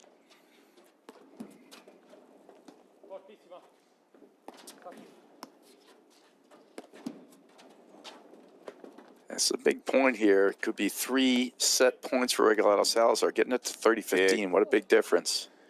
By the way, Brad, talk about just a clinic on how to speed up and slow down a point. I mean, you have a point that just went transition, transition, transition, and then you just push the ball in the middle deep and you start it all over, right? Yep, that's how it goes.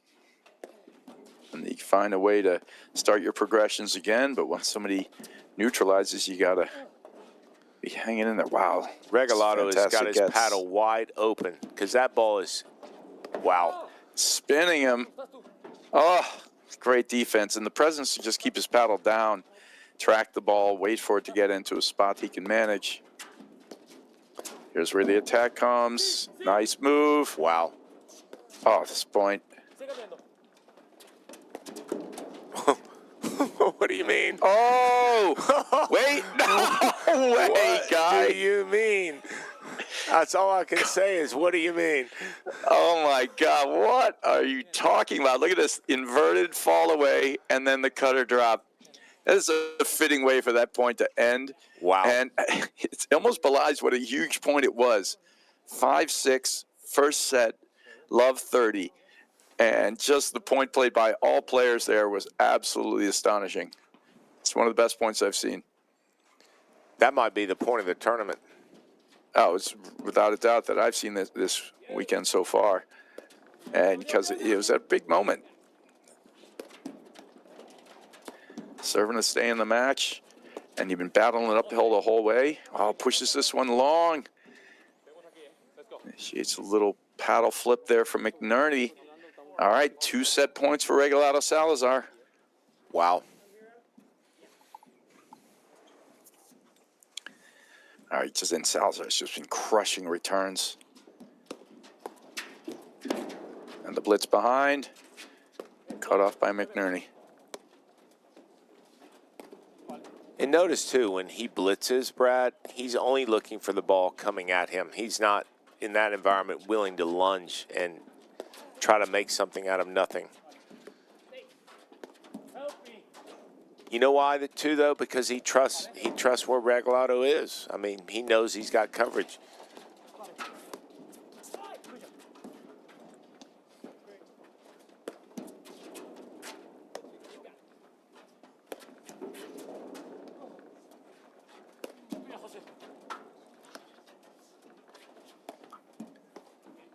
Regalado just fixed his hair right there, Brad. Did you see that? I did, yeah. Yeah. He's a cool customer. Yeah. Oh, right in the crease and catches him in the face. What a shot. It's just constant pressure from McNerney's overhead. Constant. No, it's a really well-played set. All right, set point number 2 here for Regalado Salazar. You know, they didn't play a bad. Oh, that's such a good volley, keeping it low. What a job there from Morgan.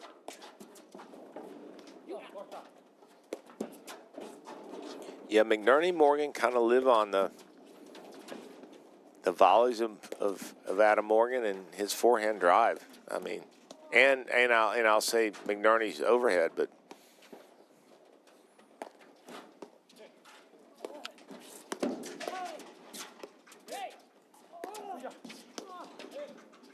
wow, beautiful coverage. Back from Morgan. Nice pace.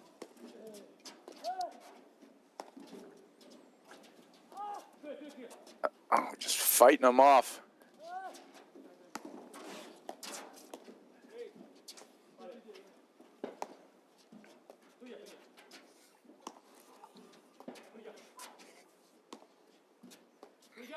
That's a great view of the sky up there, cloudy. It was a cold morning, but now it's just windy and pretty warm out there. yeah, these guys are feeling like it's 100 degrees out there as long as the points that they're having.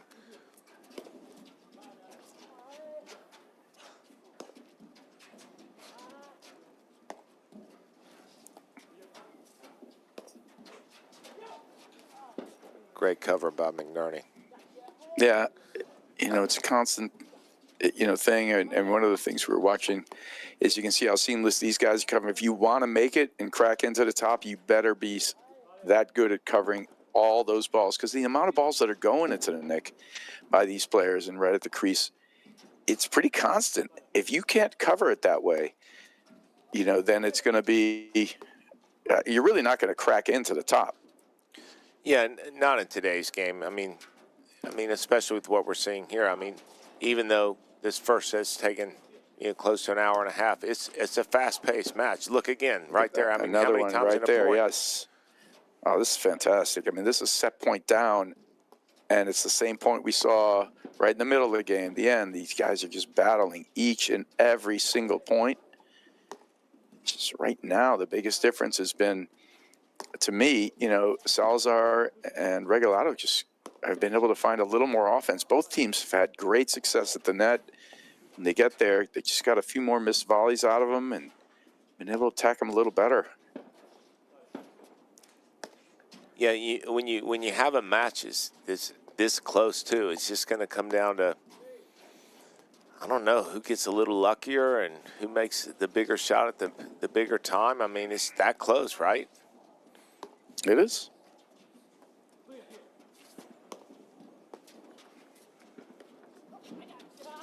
A little look away drop shot there, Brad. Yeah, I like the idea. It creates extra movement, catches them by a little bit of surprise. Wow. Oh, it's long, and it ends the first set on a missed lob by Graham McNerney, and it's 7-5 for Regalado and Salazar, and we'll be right back in just a moment after these messages right here on the APTA YouTube channel with live streaming by CSM Media and Streambox Labs and match statistics provided by Court Director. At Corient, wealth management begins and ends with you. We believe the more personal the solution, the more powerful the result. We treat your goals as our own.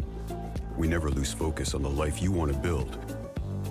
And our experienced advisors design custom-built strategies to help you get there. It's time for a wealth management experience as sophisticated as you are. It's time for Corient.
All right, welcome back to the APTA Tour. I'm Brad Easterbrook here with Guy Moore, where we just finished a really entertaining, high-quality set where the number 2 seeds of Regalado and Salazar won 7-5 against their number 1 seeds of McNerney and Morgan. Heck of a set there, Guy.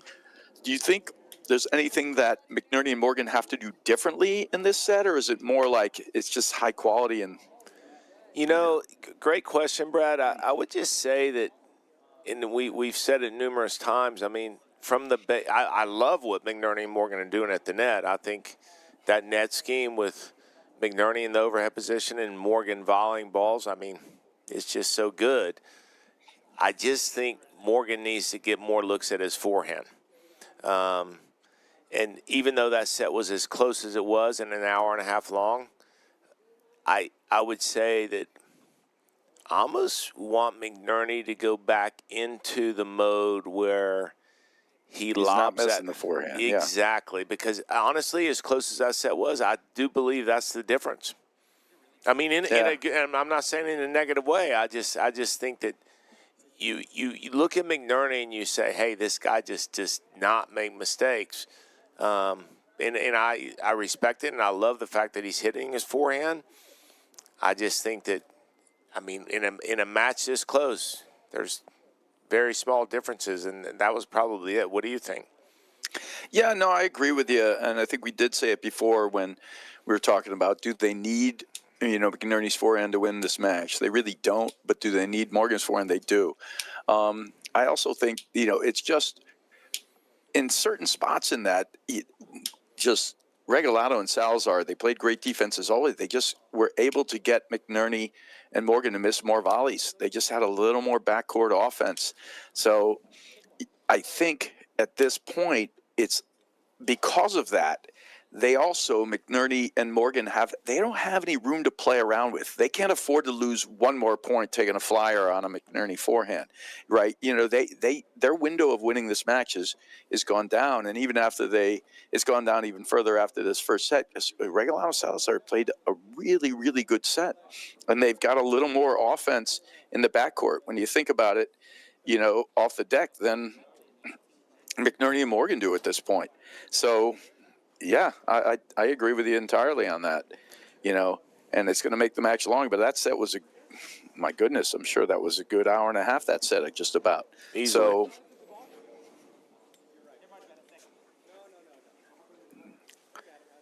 So I agree with you, and then the key for Regalado and Salazar is just keep the pedal to the metal. They're doing everything right in my estimation. Then the only glitch they made a couple, they made a few errors in a couple of spots, and it fueled the comeback. They got up 5-3, and then there were a couple of errors, and then they were able to get the forehand of Morgan. And during that time, though, that was when McNerney and Morgan made their move, right? They were down 5-3. Then they get it to 5-all. Then as soon as that disappears, quickly right away, Regalado Salazar win the next 2 games. All right, so a quick review again on all the players on the court. Again, I'm Brad Easterbrook with Guy Moore. Men's final round action here at the Chicago Charities, and it's been a fantastic match. On the bottom of your screen, the peach to the left, Alvi Regalado just hitting that overhead there. And again, hitting this one, and his partner to his right, Jose Salazar. And on the top of your screen, with the headband, and on the right side is Graham McNerney and his partner, Adam Morgan, with the white cap. Yeah, there's that Morgan forehand that we're talking about. All right. He's got a drop volley there. He just misses it.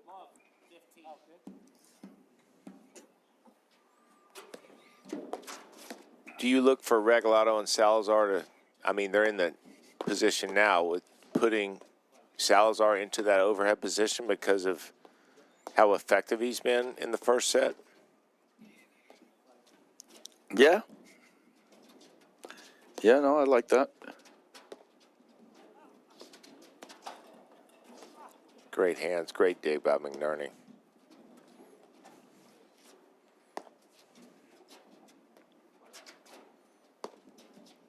How do you see this set going, Brad? A lot of the same? I think both teams were doing what they want to do. The only thing I think we may see is actually McNerney and Morgan slowing it down more. I agree. Yeah, I think they are going to start to realize that we can't try to just, it's not like they played ridiculously fast, but I think they're going to slow it down more. Well, as Regalado Salazar play faster, sometimes it baits you into that, right? So I just think we all know McNerney and Morgan are so good at playing those long, drawn-out matches. And like there, it's a perfect point. Long point, right? Yep. It is a perfect point. And, they got an error in the first one, error now, and most comebacks get aided to some degree by your opponent starting to make a couple of mistakes that they didn't make in the first set, things of that nature.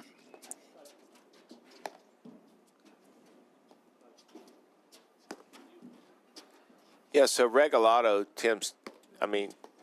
Salazar's roller's so good just like that, but Regalado tends to put more spin on his ball, hit more of the cutter, so to speak. There you go. All right. Wow. That's a great shot. They're kind of playing around with a couple of shots here that they weren't doing in the first set here. I tell you what, Regalado and Salazar aren't coming forward. McNerney's so good at it, right? Just like that. Yeah. You combine that with more looks from Morgan's forehand, changes the texture. Without a doubt.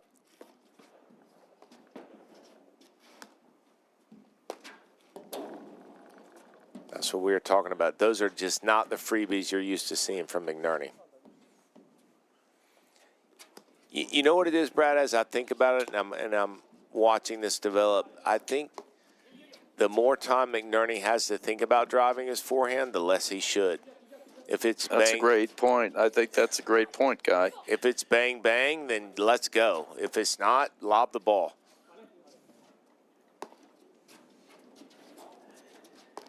Yeah, and when we talk about it, we don't talk about, like, some people have a natural shot. Now, clearly, this is something he's just working on. It's not a natural shot for him.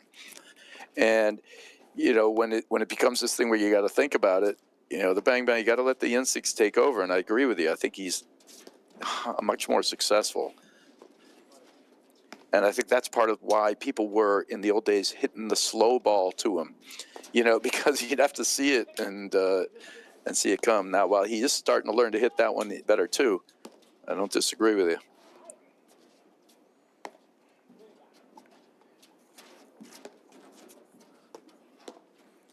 But, the thing I do like about it is he's swinging through it and putting a ton of topspin on it, where he used to just kind of almost decel into it, right? Yeah, he just kind of would push it. Right. Brad, can you tell McNerney not to lob that high because it might snow or rain? We don't need it. Might bring some weather. Yeah, we don't need any of that. No, I actually love it for the fact that this is what we're talking about. That we said they're going to probably slow it down a little bit more, and that height's going to allow them to do that. Nice look there from Morgan. Yeah, when you lob the ball as high as McNerney was, it just almost eliminates angle because you can't hit what you can't see, right? Right. Not from a percentage standpoint.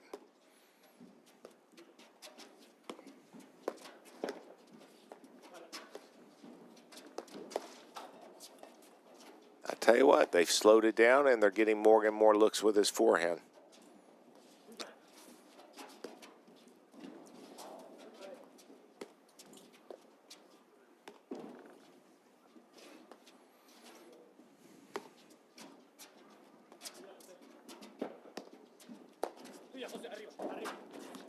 Just like that. Yep. So great. All right, good start. Yep. Yeah, great adjustment by McNerney and Morgan. They did the two things that we talked about, right? They slowed it down. Adam Morgan's getting more looks at his forehand. And I think that goes hand in hand with McNerney not driving the ball as much with his forehand, knowing what they're really, really good at. And you know what? What works in the earlier rounds in a big tournament like this, it's all about the matchup always, right, Brad? But, I mean, good adjustment early on in the second set. Yeah, it was a good game for McNerney and Morgan into the way they adjusted. I will also say Regalado and Salazar played a couple little cat and mousey points there that they weren't playing quite as much in the first set as they did there. And they were not on the winning end of those. Which you kind of think they would be, but, I mean, McNerney, that's the other thing. I think it happened once that game, but McNerney came forward and worked his way in. I mean, he's deceptively very, very, very good at that. All right, switch at the net, putting McNerney in the overhead power position.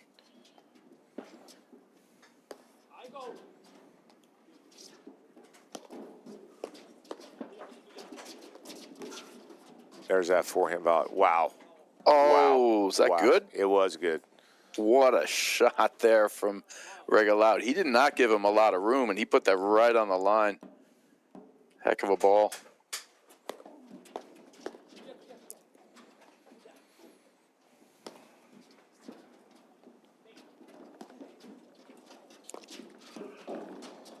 Yeah, and I think that's what Regalado and Salazar have to go back to, too, is finding a way for Salazar to hit more forehands like that.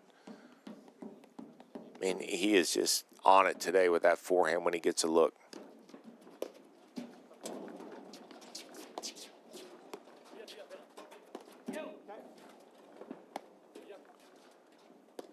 They going to stay here, Brad? That's a great question. I think they are. Well, he missed it wide. Yeah. Yes, we've. Hey, So Brad. the answer is yes. Hey, Brad, I agree with you.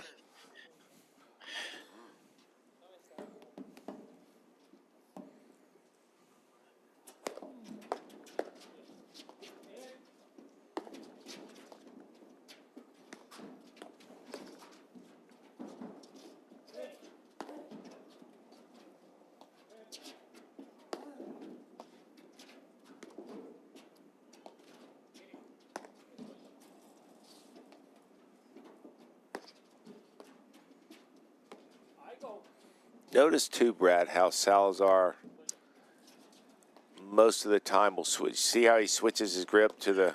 Yeah. Yeah, I mean, he's just looking for it all the time. Yeah, anytime a good lob goes up, he switches his grip over. He's already in hitting ready. That time he wasn't. If he doesn't feel the lob's good enough, Right. he'll wait. Right now he there. switches it. There Yep. it is, right? You can watch. You isolate one player. Watch Salazar. It's not as demonstrative in Regalado because his grip's not as severe. And he kind of plays, Regalado's just so loose and free. But it's a quick and fast change there for Salazar. And then he gets the drive. He's ready to hit it at all times. And if it doesn't, he just changes the grip again, gets it off the screen. And Salazar, wow, McNerney. Yep, vintage. Wow.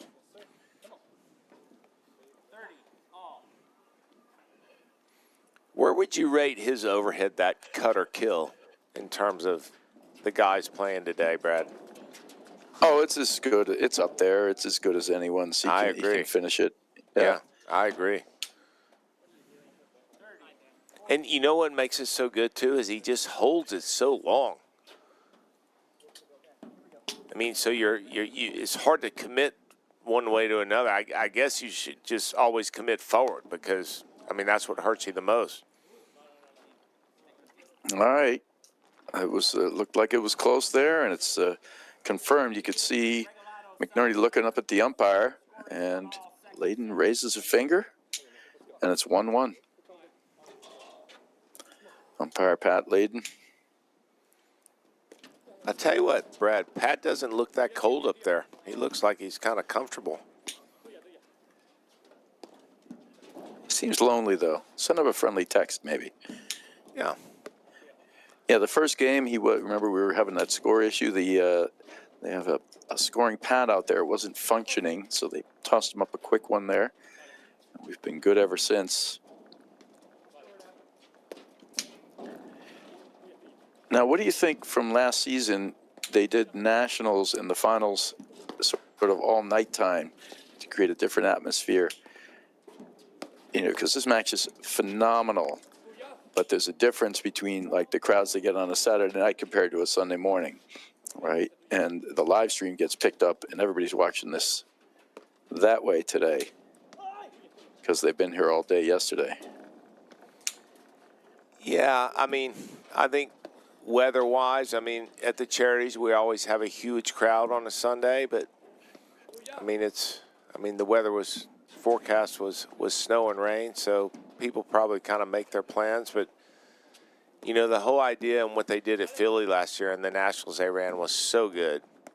I just think it never hurts you to move things up earlier.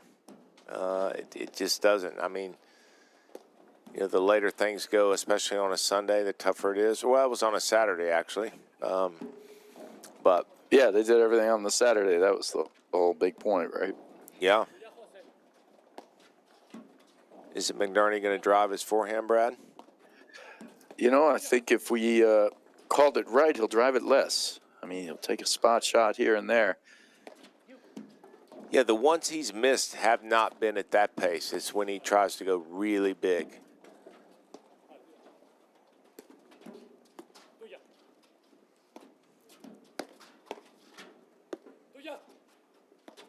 I tell you what, too, Brad, even though Regalado Salazar are up a set, this match feels dead even to me. I mean, all it's going to take is a slip in level, right? Or a lapse of focus.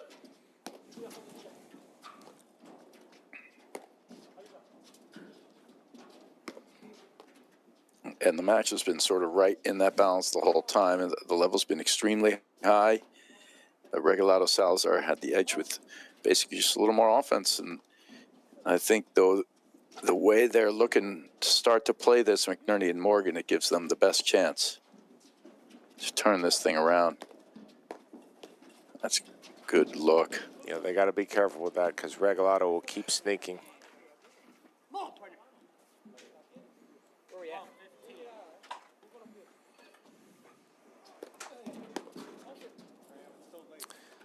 See, that's a ball that McNerney used to hit half that speed or lob. Right. I agree. Wow. He just made up there's for it just there. 1-2 punch. And that's what I was saying earlier on too, Brad, how good McNerney's forehand volley is. They got to give him more looks at that moving forward like that. I mean,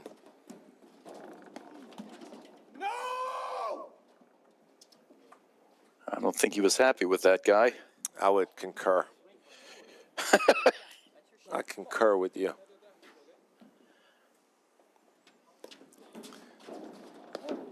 And that goes into it too, Brad, you know, as McNerney's looking to drive more balls with his forehand when he used to not.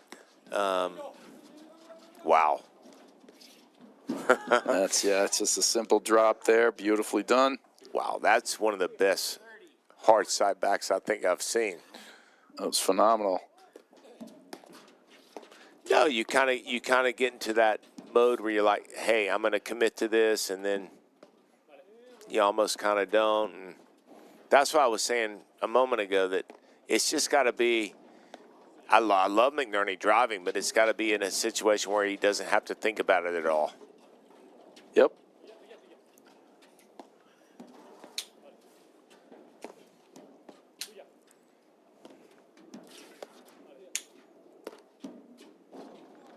And that goes back to what we were saying too. You know, the keys to McNerney Morgan is Morgan getting more forehands just like that. I mean, the more Graham lobs, the more forehands Morgan's going to get.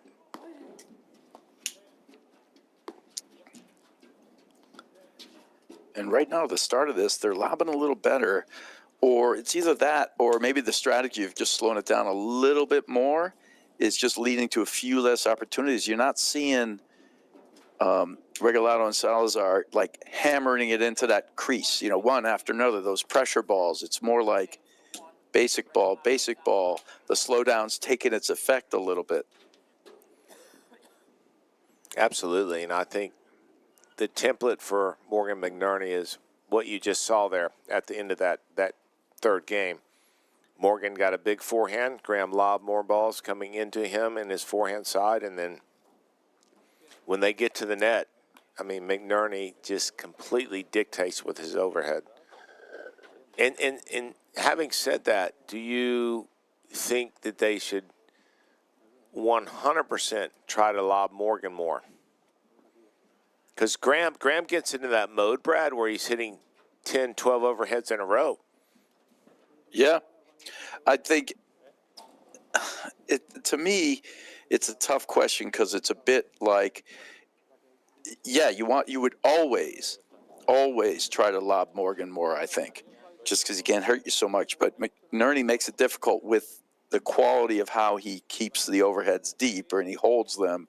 Makes it hard to control the point as well. And he also, again, going back to his size, he just takes so much more space. You know, it's so easy for him to get from one place to the next compared to certain other guys. It's just tough to do, but I agree with you. They would 100% want to do that if they could. Yeah, I mean, he's very, very fast, and he gets to where he needs to go very quickly.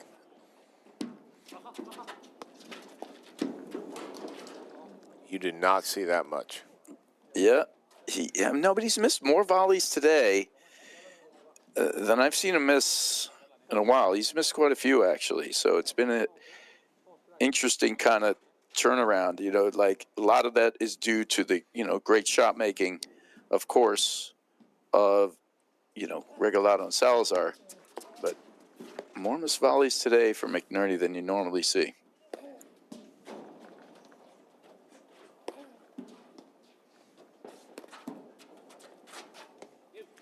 I don't remember, Brad, in this match the last time I've seen Morgan in the overhead position. Do you?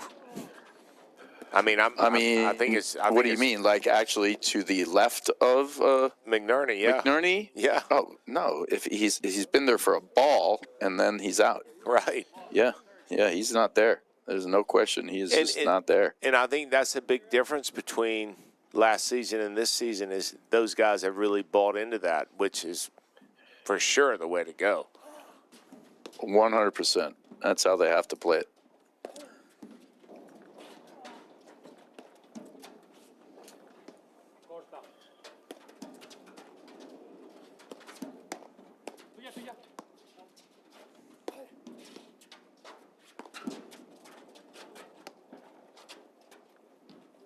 Great ball.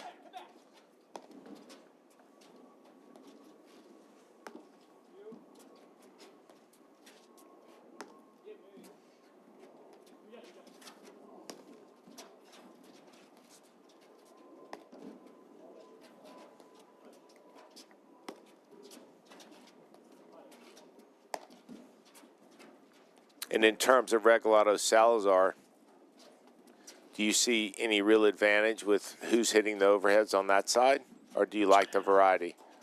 No, I actually think they're better when Salazar's taking more. I think he's applying more pressure. That is a great volley by Regalado. Morgan. Are those just like Rocky Balboa knockout punches? Yeah, they're just haymakers. I mean, he's And just they're crushing volleyed it. right back, though. They take him and volley him right back. Just crushing it.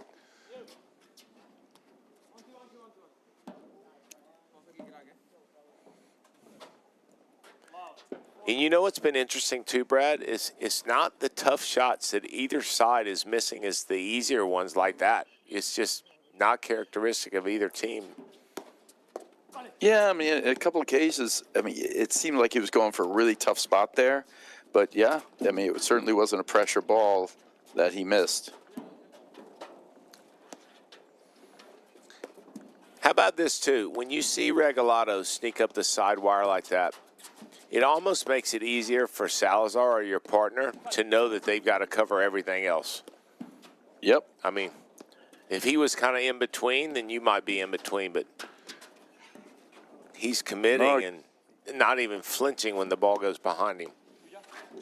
Yeah, fully agreed. It's just one of those moves that you see him make the move, you know, it defines your primary responsibility at this point, and it becomes coverage, not anything else. I will say this too, Brad, you know, and again, we mentioned it, but the more Salazar's involved on that deuce side, the better off they are.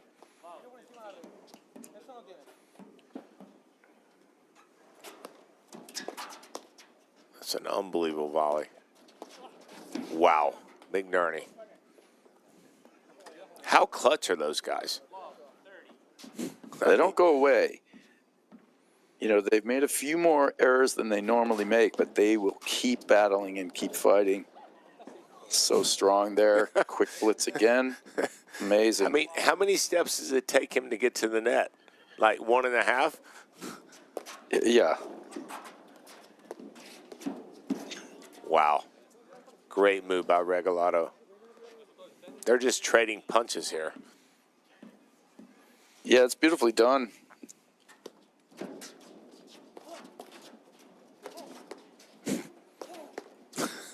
Oh. Wow. God, just pushed wide. Pat Layden asked again. Confirms the out call.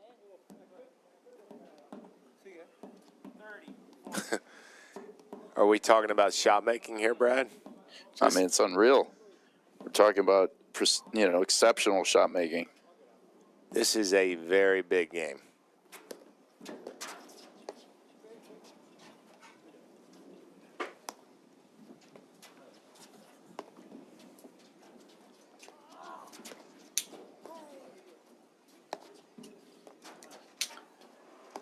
Watch McNerney with his deck lobs here. He won't let much get to the screen.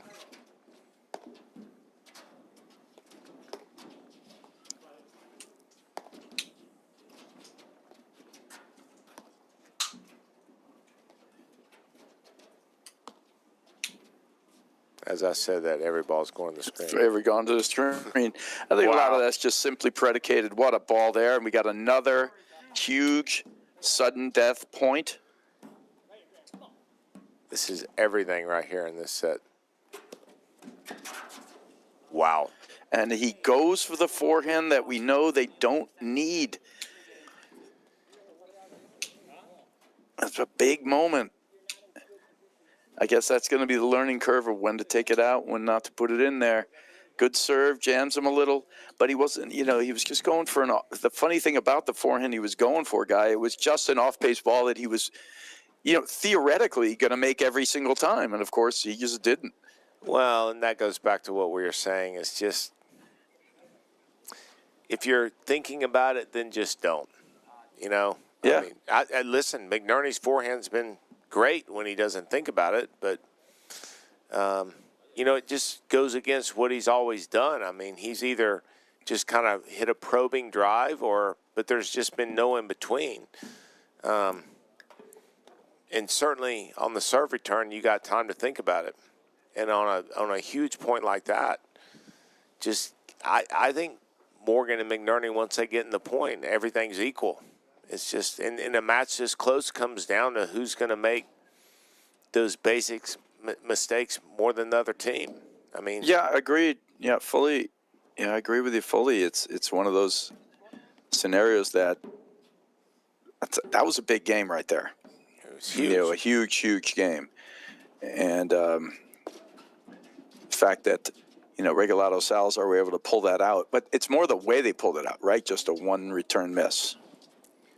When I do think those no-ad points are huge momentum shifters. I mean, it is. I mean, you lose a couple of those and you feel like I was in every single game, but you're not, because you lost those Yeah, points. no, I think it's going to define certain matches. I think certain matches on the season, we're just going to look back and the only thing you're going to need to say is who won the no-ad games. Exactly. And that'll tell you who won the match.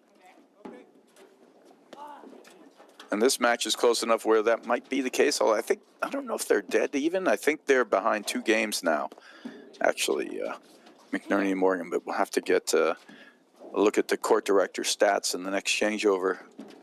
Confirm that. Morgan bringing out the backhand now as well.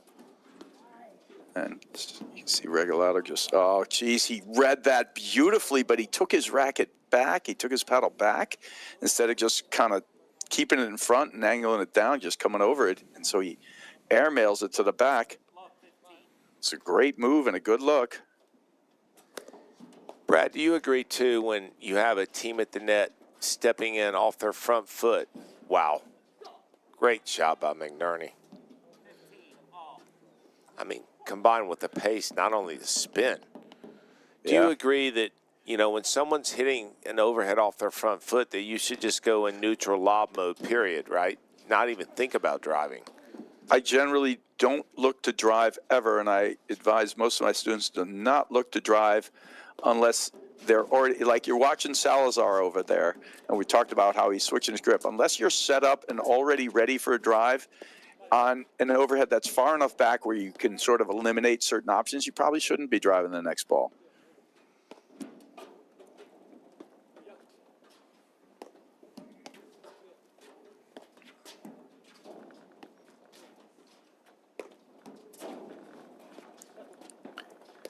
And that said, certain players like Adam Morgan, I don't think there's a ball that Adam Morgan is not ready to drive. You watch his readiness back there. He is just in the ready position, and he's got both hands on the racket. I don't think he's ever not ready to drive. What's amazing, what I find, more amazing about Morgan compared to most players is he can go 15 balls, 20 balls, not play a single shot, and he's still just ready to drive. It's like he just so mentally tough that way. Well, his base is just in his core. He's just so low. Look at him like right now. I mean, look how low he is. I mean, look at his stance. Yeah. Big fault there. 30 all.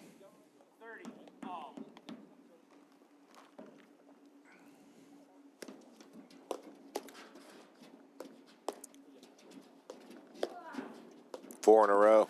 Oh, Salazar. just a combination there. Look at that forehand. Just whipping that ball.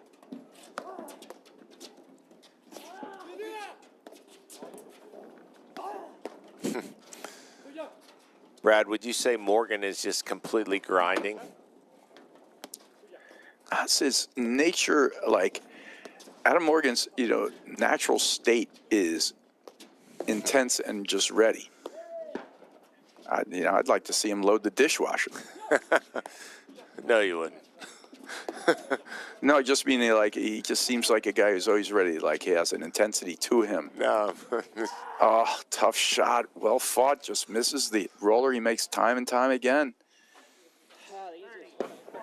And to be honest with you, that's what this match has been all about. It's just who's going to make kind of the uncharacteristic error. I mean, the pressure from both sides is crazy good. Like that. You don't see Regalado miss that much. And here he is, a no-ad point. Another one. Here we go. Right Lob or back drive? to it. They're going right back at him. Will he pull the trigger or will he block it up in there? He pulls the trigger. It was more of a cautious drive. Wow, volleys from look Morgan. at these. Morgan. Oh, well done. Takes the onslaught. It's unbelievable. 3 in a row. And then he comes right back with a quick lob to transition him out of there. But that was good playing by all players. Regalado, Salazar switch out here or stay? I think they're going to stay because they're not in the habit of switching all the time. But I do like them better the other way. I don't know. I just think it's a different look right now. This is the biggest point in the match right now.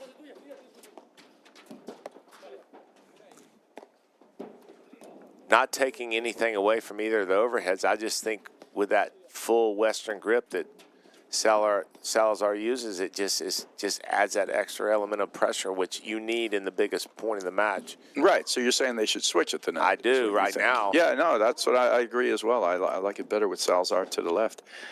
But they're not really in a habit of doing that. I know.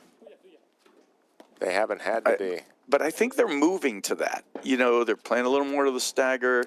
You know, I would say more of the attacking at the net has been done in this match by Salazar. And as all this stuff just kind of takes more life. Oh, my goodness. I mean, you can't say it's a bad ball to drive. No. He's got a ball above the net. It's his hammer forehand. It's just what these sudden death points are so crucial. 2 games in a row. Regalado Salazar. I could not agree more with him driving that ball. Yeah. I mean, it's sitting up. He's got rhythm moving to it for sure. Wow. Yeah, it's got a feel. And this is like where that point, even there, it looks a little like you lose a couple of big games at the sudden death point. Yeah. And it's a different mental, structure. Now they're just whacking a couple here, and I don't know if that's frustration. 100% But yes, and you can see McNerney that just put his hands. Let's slow it, settle it down. All right, let's go. Let's get it back to where we are. And the scoring system, we're still only 3 or 4 tournaments in, right? And now is probably as good a time as any. Next week you want more great paddle. We got Cleveland Masters. 2 weeks from now, we have an extra Grand Prix this year, so we have 5 Grand Prix tournaments. It's going to be in Philly at Aronimink, and then the tour just marches on from there. So, there's going to be an endless supply of amazing matches down the road. But I was saying this scoring system is only, 3 or 4 tournaments old at this point, and it's going to take players a moment to get used to. We've all played no-ad points, but not really in these major tournaments before. So it's a different mental construct losing those no-ad games. Oh, for sure. Well, you just saw McNerney and Morgan. They don't play 2 fast points like that. That's such a good cutter by McNerney. Wow. Yeah, and I think Salazar had like a split second to decide, can I dig this out or not? And he's just tried to pick it up. It's too good. Yep. I mean, you know why too, Brad? It was just so deep. It was at his feet. He almost had no choice. He's got to lob that ball. I agree with you. He's got to lob that ball.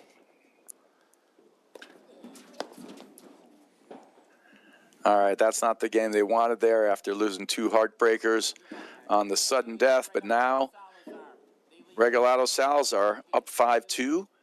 Do McNerney and Morgan have enough in the tank to get this thing back to 5-5? They were down 5-3 in the first set.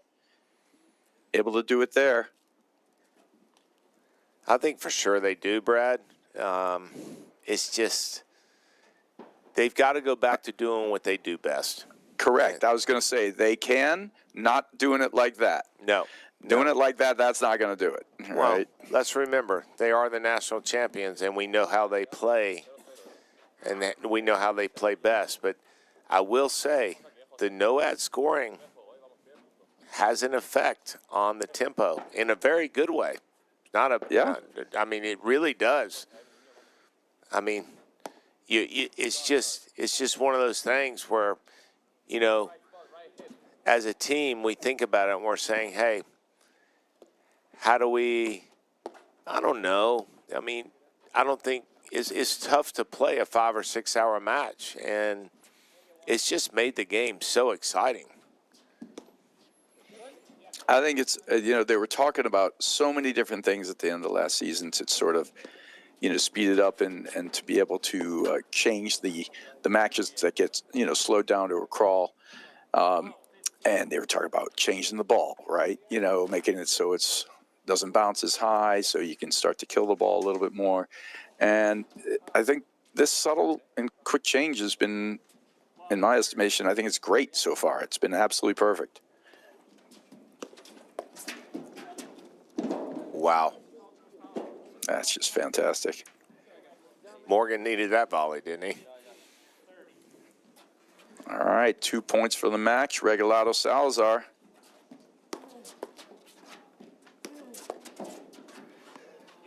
And Guy, were you at Baltimore? And did you see the final between Regalado Salazar and Nunez Powers? I did. I called that match. Yeah. And that was just a high level there. Nunez Powers found a groove early on in the season. These guys look sharp early. And that's what I was saying about playing fast. I mean, Nunez and Powers play fast probably as good as any team in the country, probably the best. And here we go, Brad, match point. Yep. And it's just been a terrific tournament for Regalado and Salazar. Playing exceptional paddle. Great blend of defense combined with spot offense, and Salazar's returning and overheads at the nick have been phenomenal all tournament long. Wow. Oh! Shot making. Incredible hands. You think Salazar's going to get a look at his forehand to crush one here?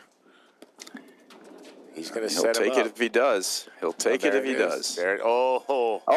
He had what he wanted. Tries to one-time it. I like that look. All right. You think it was right there. You think a little Salazar stretchy. You think all right, Salazar one match point saved. You think Salazar blitzes here? He's in position for it. I don't think so, but yeah. Wow. Great ball.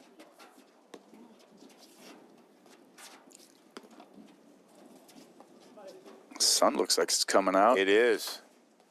It is. It's like a glare, too. I mean, it's not horrible, but it's a glare. Second match point. Right in the crease. Well done there from Morgan. You think McNerney drives a forehand in this point, Brad? I mean, I'm going to say no. Okay. But it's more of a wish than I'm not 100% sure. I agree with you.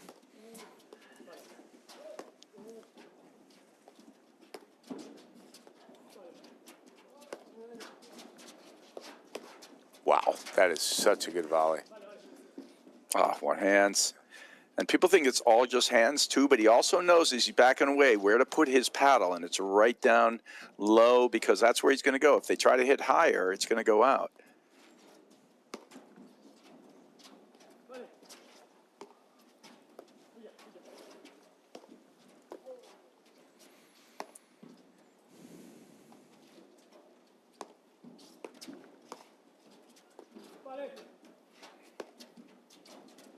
Right, the crease again. Nice shot from Morgan.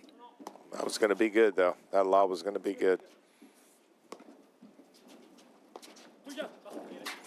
Oh, beautiful. Wow. Great transition. I think this would be fitting if we finish this with an overhead at the crease right in there.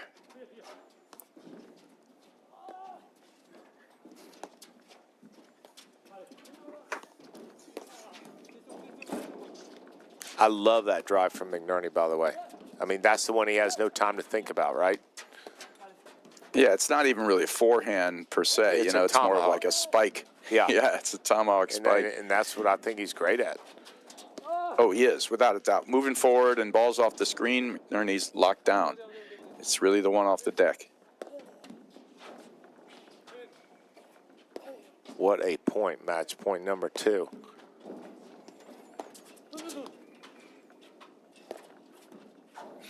And, of course, after the match, we'll have a quick interview. We'll throw it to Jason Love, tournament director.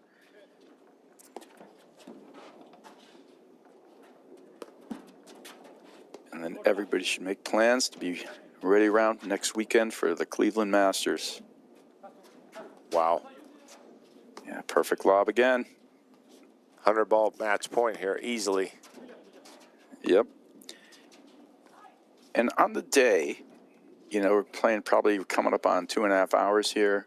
How many lobs out do you think there have been? Maybe 4?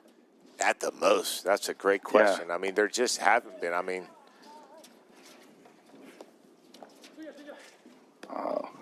try to see the slippery shot.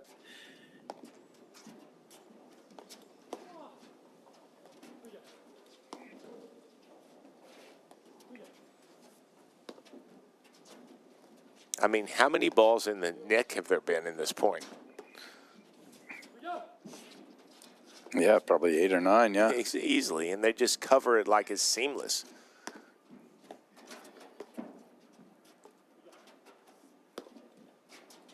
Wow.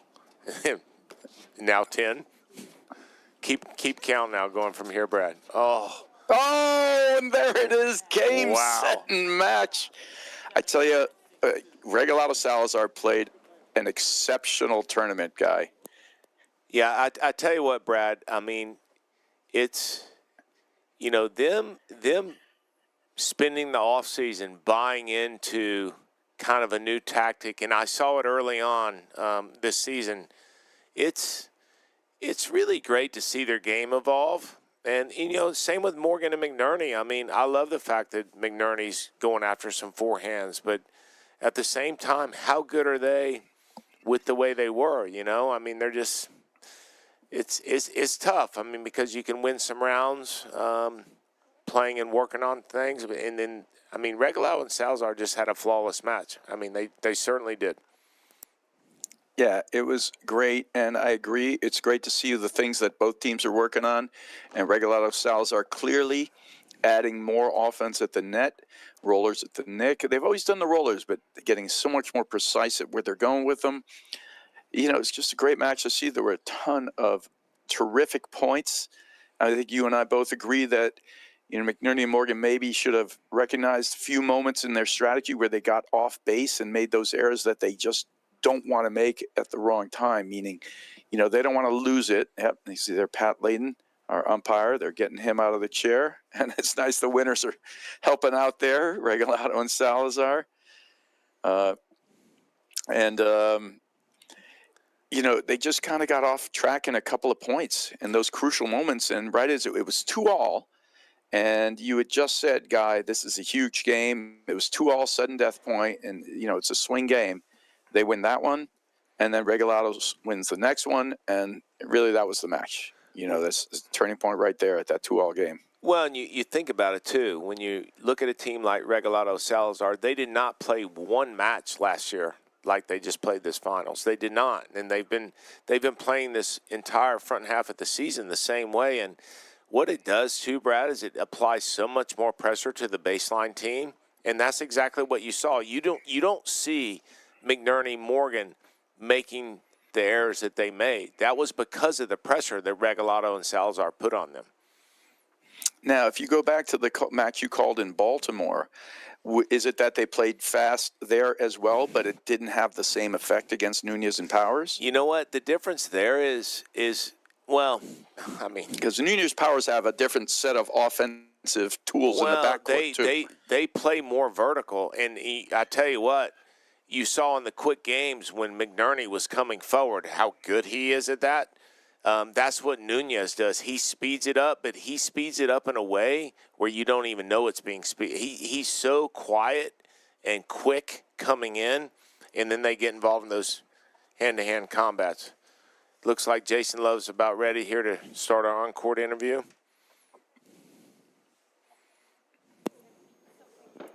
You guys are going to go here. And the camera's in the corner, right behind the guy in the white hat. All right. Just giving a little pre-interview.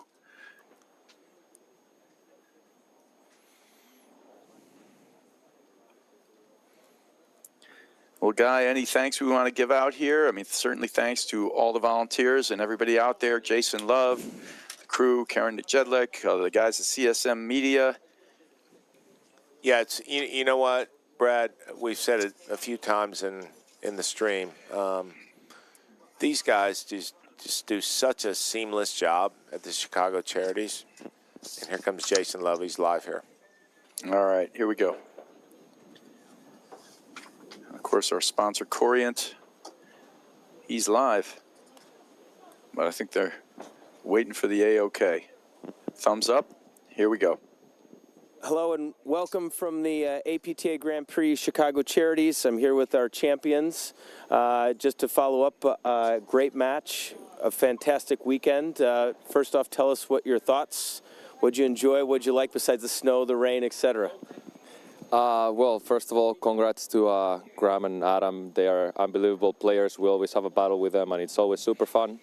And of course, congratulations, Chicago, for pulling an amazing tournament. The community here is a different animal. We love coming here. The vibes are beyond. And of course, we want to thank Dennis and Kathleen for hosting us. They've been treating us like kings and queens. So thank you so much for that. We'll definitely be back next year. And I mean, for me, big shout out to Short Hills Club. They always support me in every aspect of it. And I had a rough week pulling out of my league mat on Monday with my arm. So big shout out as well to A+ Therapy and Dr. Owen Legaspi. He's the one that definitely has all the credits to me being here. So thank you, Chicago. Thank you again. Thank you to my partner as well. I love winning and losing with you, and we'll just keep it doing. First of all, thank you so much for putting such a great tournament together. We love coming to Chicago. The community here, it's unreal. All the clubs, all the hats, incredible. So hats down to them. And big thank you to my club, to Stanwich. Big thank you to N4 and Xenon for the support along the way. And of course, big thank you to this guy for keeping up with me. It's been a rough week. We weren't sure if we were going to come or not. His arm was bothering him pretty badly. And being able to come and get the W is extra sweet. But, you know, great weekend overall. We're trying different things, and the season is going to be long, and this is just one more tournament, and we're excited to keep it going. So you guys talked about the injuries and this weekend, and what's to come in the future? What are you thinking? You're going to give it a little break, or are we just going to travel all over, or what's next for you guys? Well, first of all, we got to get to New Jersey and New York. I think today is going to be a little rough. But no, we'll take it day by day. Again, I have to go back to Dr. Owen and see a little bit of where my arm stands, and then we'll decide from there. But probably, I think we'll go to Philly next. Yeah, that's the plan. Hopefully we can play as many tournaments as we can. I love competing with these guys, so it will be fun. He loves playing. Well, thank you to both. Great job this weekend. Again, special thanks to all of our sponsors. We've got our national sponsor, Corient, and then our local sponsors, Wintrust, Illinois Bone and Joint, Viking, CPTC, and the CNSWPL, the Women's League. So again, big thank you to everybody, the APTA, and that's a wrap from Chicago for another 52nd charity. So thanks again for everybody, and we hope to see you next year. Thank you. Thank you. Thank you so much. At Corient, wealth management begins and ends with you. We believe the more personal the solution, the more powerful the result. We treat your goals as our own. We never lose focus on the life you want to build. And our experienced advisors design custom-built strategies to help you get there. It's time for a wealth management experience as sophisticated as you are. It's time for Corient.